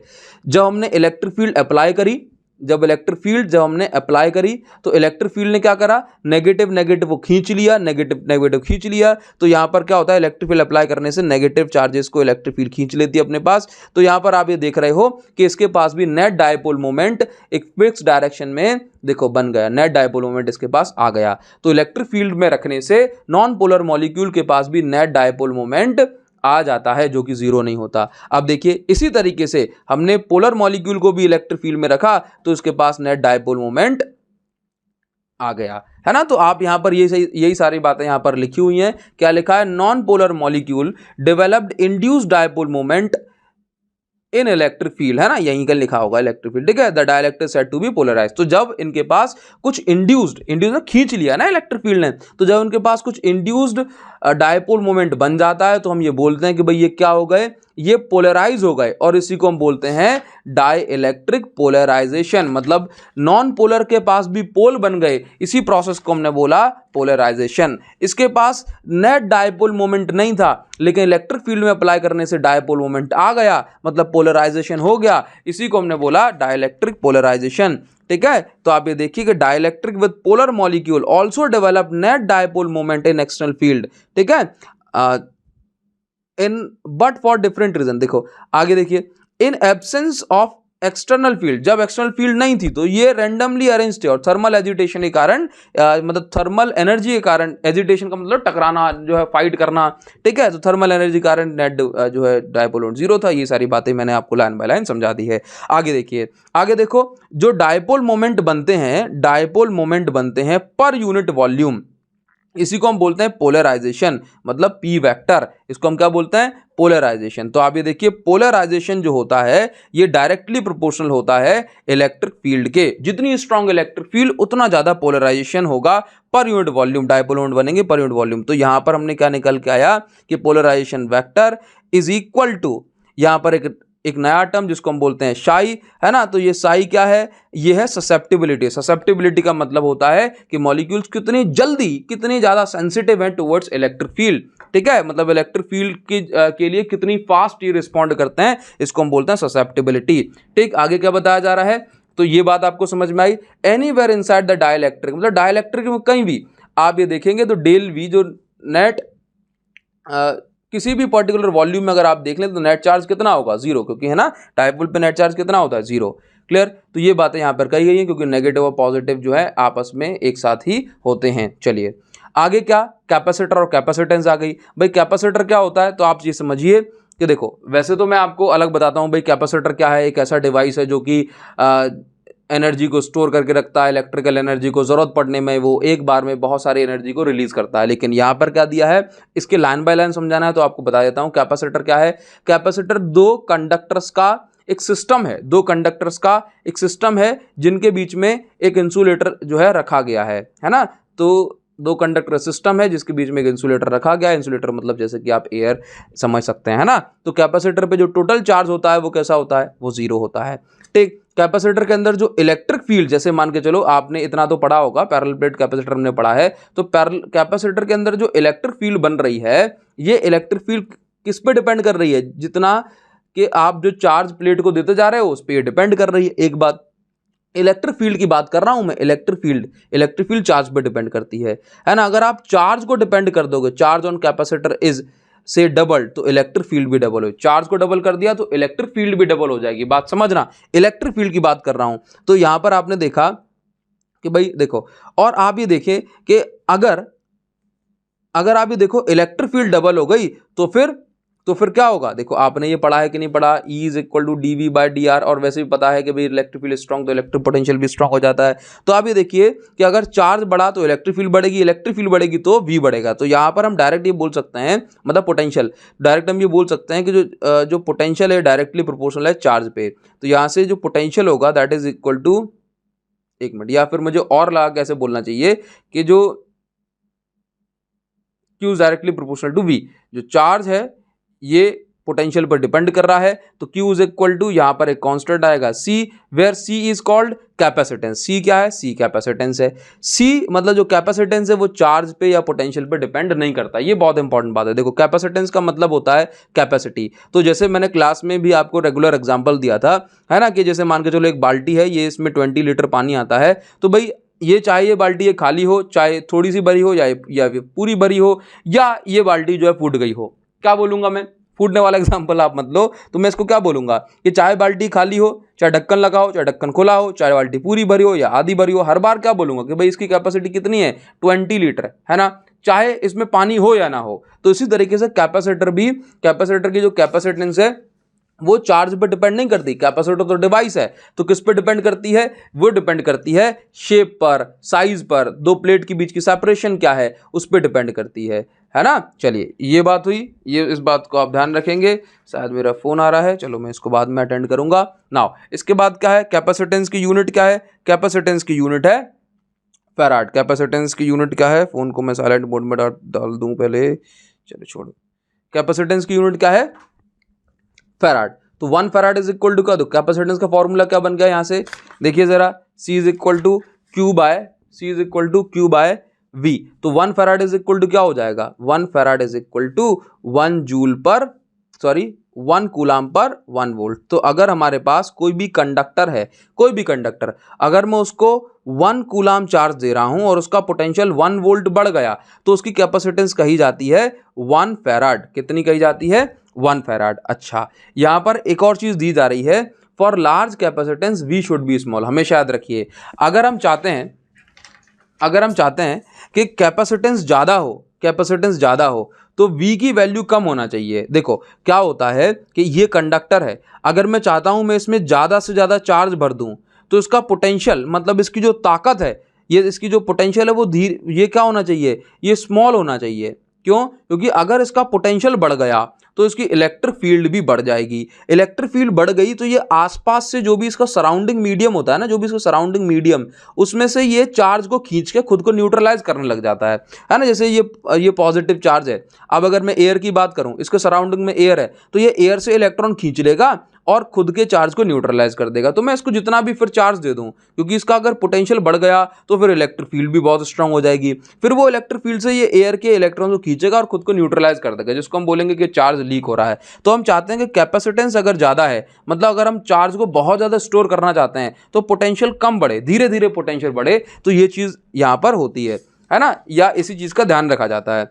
तो आप ये देखिए यहाँ पर क्या कहा जा रहा है, in other words the charge capacitor leaks away due to reduction in insulating power of intervening medium. तो अगर इसकी ये जो इंसुलेटिंग मीडियम पास में जो एयर रखी गई है, अगर इसकी स्ट्रेंथ कम हो गई या इसके ये अपने इलेक्ट्रॉन्स को ढंग से नहीं पकड़ पाई तो क्या हो जाएगा? तो फिर ये जो चार्ज होगा, जितना भी हम चार्ज देंगे वो लीक होने लगेगा, है ना। तो यही सारी बातें यहाँ कही जा रही है। तो electric field at that dielectric medium can withstand without breakdown of insulating properties called dielectric strength. तो देखो यहाँ पर क्या कहा जा रहा है, जैसे कि एयर है, अब ये जो कंडक्टर रखा है, ये कंडक्टर यहाँ पे इलेक्ट्रिक फील्ड बना रहा है ना, और इसके इलेक्ट्रॉन्स को खींच के लेके आएगा।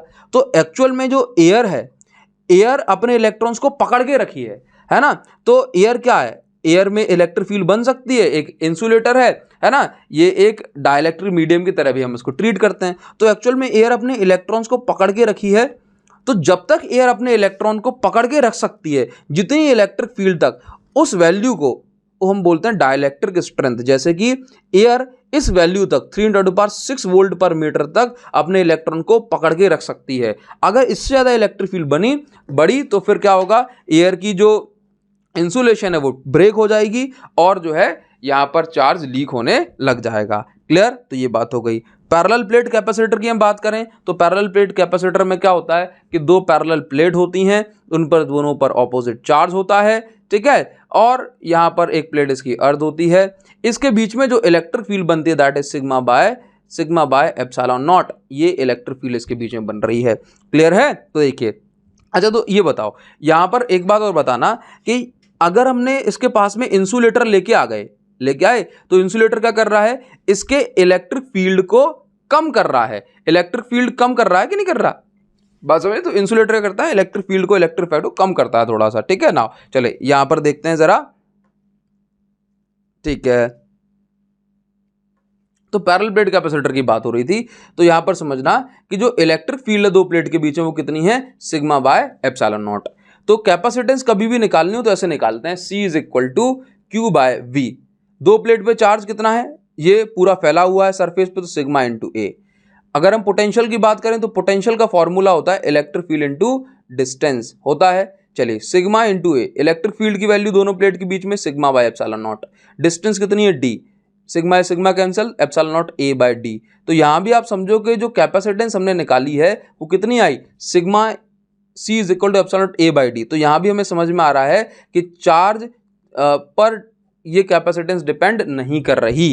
क्लियर है? तो ये फॉर्मूला हो गया। अच्छा, हमने वैल्यू वगैरह पुट करके देखी कि भाई अगर हमको 1 फैराड चार्ज, अगर हम चाहते हैं कि 1 फैराड कैपेसिटेंस हो जाए तो कितनी बड़ी प्लेट चाहिए होगी हमें। तो हमने देखा कि जो प्लेट का एरिया है या कहीं लेंथ और ब्रीथ है वो 30 किलोमीटर होना चाहिए। समझ गए? 30 किलोमीटर होना चाहिए। तो हम ऐसा बोल सकते हैं कि जो 1 फैराड है, ये 1 फैराड बहुत बड़ी जो है कैपेसिटेंस की यूनिट है। Farad is the very large unit of capacitance. ठीक है? और हम ये भी क्या समझे कि अगर हमारे पास एक कैपेसिटर है, हम चाहते हैं कि इसकी कैपेसिटेंस 1 फैराड हो जाए, तो इसका मतलब है इतनी बड़ी बड़ी प्लेट्स हमें चाहिए होगी। तो हमने कुछ ऐसा सोचा कि भाई कि इनका साइज ना बढ़ाना पड़े प्लेट का, लेकिन कैपेसिटेंस बढ़ जाए। तो इसके लिए फिर हमने डाइलेक्ट्रिक को इंट्रोड्यूस करा। डाइलेक्ट्रिक क्या करा? इंट्रोड्यूस किया।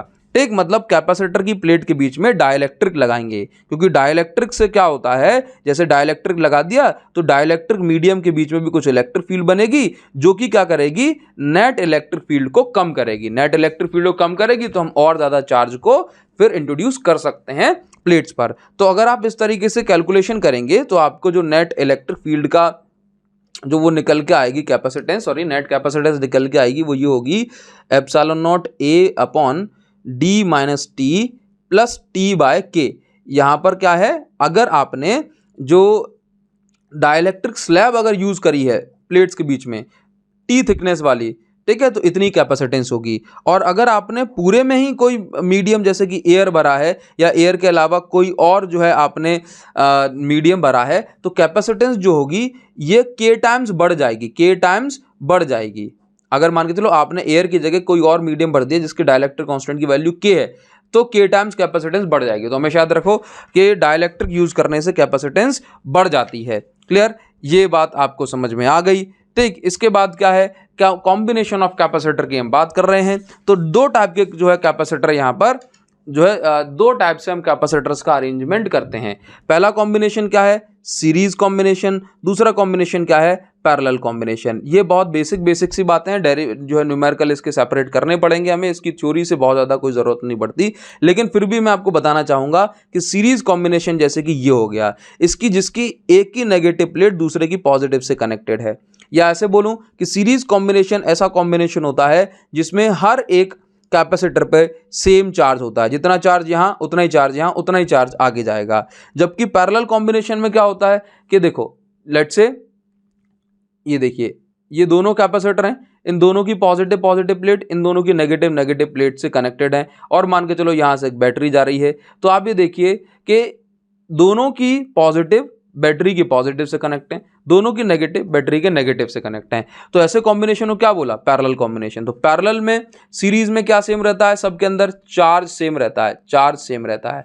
पैरेलल में क्या सेम रहता है, पोटेंशियल सेम रहता है, वोल्टेज सेम रहता है सभी के अंदर। ठीक है, सीरीज कॉम्बिनेशन की हम बात करें, देखो क्या होता है कि अगर हम कैपेसिटर को अलग अलग तरीके से अरेंज करते हैं तो उनका इफेक्ट भी अलग अलग होता है। इसी को हम बोलते हैं इक्विवेलेंट कैपेसिटेंस। जैसे कि अगर मैं 3 कैपेसिटेंस मेरे पास 10 माइक्रोफैराड वाले हैं, 10 माइक्रोफैराड वाले मेरे पास 3 कैपेसिटर हैं, तो अगर मैं उनको इस तरीके से लगा रहा हूं तो उनका इफेक्ट कुछ और होगा, मतलब जो उनकी नेट कैपेसिटेंस निकल के आएगी इक्विवेलेंट वो कुछ और होगी, और इस तरीके से लगा रहा हूं तो उनका इफेक्ट कुछ और होगा, इक्विवेलेंट कैपेसिटेंस कुछ और होगी, है ना। तो बस हम क्या पढ़ते हैं कि अगर हमारे पास जो कॉम्बिनेशन है सीरीज कॉम्बिनेशन है तो नेट कैपेसिटेंस कैसे निकालते हैं, 1/C1 + 1/C2 + 1/C3। और अगर हमारे पास कहाँ लगे हैं भाई, पैरेलल में लगे हैं अगर कैपेसिटर, तो फिर क्या करेंगे, तो नेट कैपेसिटेंस बस तीनों को ऐड करके निकाल दी जा सकती है। क्लियर?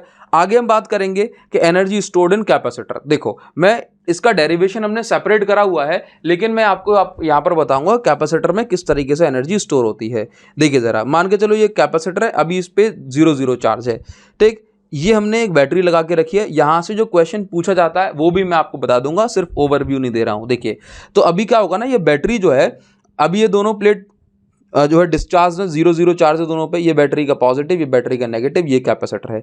तो बैटरी ने इस पे थोड़ा सा चार्ज, लेट से कुछ भी चार्ज भेजा, इसके पास प्लस चार्ज आ गया, बैटरी ने इसको नेगेटिव चार्ज भेज दिया। ठीक है, अब क्या होगा, बैटरी इसको अगर और थोड़ा सा चार्ज भेजेगी ना तो इसका जो पॉजिटिव चार्ज है वो इसको रिपेल करेगा, तो बैटरी को धक्का देके इस चार्ज को भेजना पड़ेगा। That means battery will have to do some work. है ना। तो ऐसा ही यहाँ पे हो रहा है। क्लियर। इसके बाद और चार्ज आ गया तो बैटरी, तो ये जो पॉजिटिव चार्ज आया है ये इस DQ को इसके अंदर एंटर नहीं करने देगी, रिपेल करेगी। तो बैटरी और ताकत लगाएगी, वर्क करेगी, अपने अंदर रिएक्शन करेगी और जो है इसमें चार्ज इंसर्ट करा देगी। तो उस तरीके से हम देखते हैं कि बैटरी जो वर्क कर रही है वही चार्ज, बैटरी जो वर्क कर रही है वही वर्क इसके अंदर एनर्जी के फॉर्म में स्टोर हो गया। पूछा जाता है कि कैपेसिटर के अंदर जो एनर्जी है वो किस फॉर्म में स्टोर होती है, तो energy stores in form of, energy stores in form of electric field, electric field के फॉर्म में एनर्जी स्टोर इसके अंदर होती है। एक बात, चार्ज कहां होता है किसी भी कैपेसिटर पे, चार्ज कहां होता है, चार्ज होता है सरफेस पे, चार्ज होता है सरफेस पे। और इलेक्ट्रिक फील्ड और जो एनर्जी होती है, एनर्जी होती है वॉल्यूम में, पूरे प्लेट के बीच में जो वॉल्यूम होता है उसमें एनर्जी फंसी होती है, ठीक है, उसमें एनर्जी होती है। आगे क्या है भाई, एनर्जी कितनी होती है किसी भी कैपेसिटर की, तो हाफ CV² हम इसको बोल सकते हैं, या हाफ QV इसको हम बोल सकते हैं, क्यू की जगह CV पुट करोगे तो यही आएगा, या फिर Q²/2C। ये तीन अलग अलग फॉर्मूले हम एनर्जी के लिए निकाल सकते हैं, तीनों का मीनिंग सेम है। आगे एनर्जी डेंसिटी की अगर हम बात करते हैं तो आप ये देखिए एनर्जी पर यूनिट वॉल्यूम कितनी होती है, तो ये होती है आपकी half epsilon naught into E²। U is equal to energy density, मतलब एनर्जी पर यूनिट वॉल्यूम कितनी है, half epsilon naught into E²। सारे डेरिवेशंस वगैरह हमने ऑलरेडी कर रखे हैं। क्लियर। तो ये बात आपको समझ में आ गई। When D graph generator deleted है, इसको हम कभी सेपरेट वीडियो मैंने ऑलरेडी अपलोड करके रखा है। तो आज की वीडियो के लिए ये आपका होमवर्क दे रहा हूँ मैं आपको, अब आपको ये पढ़ लेना है। मुझे उम्मीद है कि आज जो मेरी मेहनत है वो आपको समझ में आई होगी, वो आपके काम आ पाएगी। मैं बस आपसे इतना चाहता हूं, कमेंट सेक्शन में आप मुझे बताएं कि ये वीडियो आपके लिए कैसी रही। आज इस वीडियो के लिए बहुत बहुत धन्यवाद आपका कि आप बिल्कुल एंड तक टिके रहे। और अगर आप इस वीडियो के आखिर तक आए हैं तो बस मैं आपसे इतना चाहूँगा कि आप मुझे कमेंट सेक्शन में बताएं कि सर मैं एंड तक आ चुका हूँ, यही आज की इस वीडियो की फीस होगी। तो इस वीडियो के लिए बस इतना ही, मिलेंगे आपसे नेक्स्ट वीडियो में, तब तक के लिए thank you so much guys, thanks a lot for your love and support, thank you guys, thank you.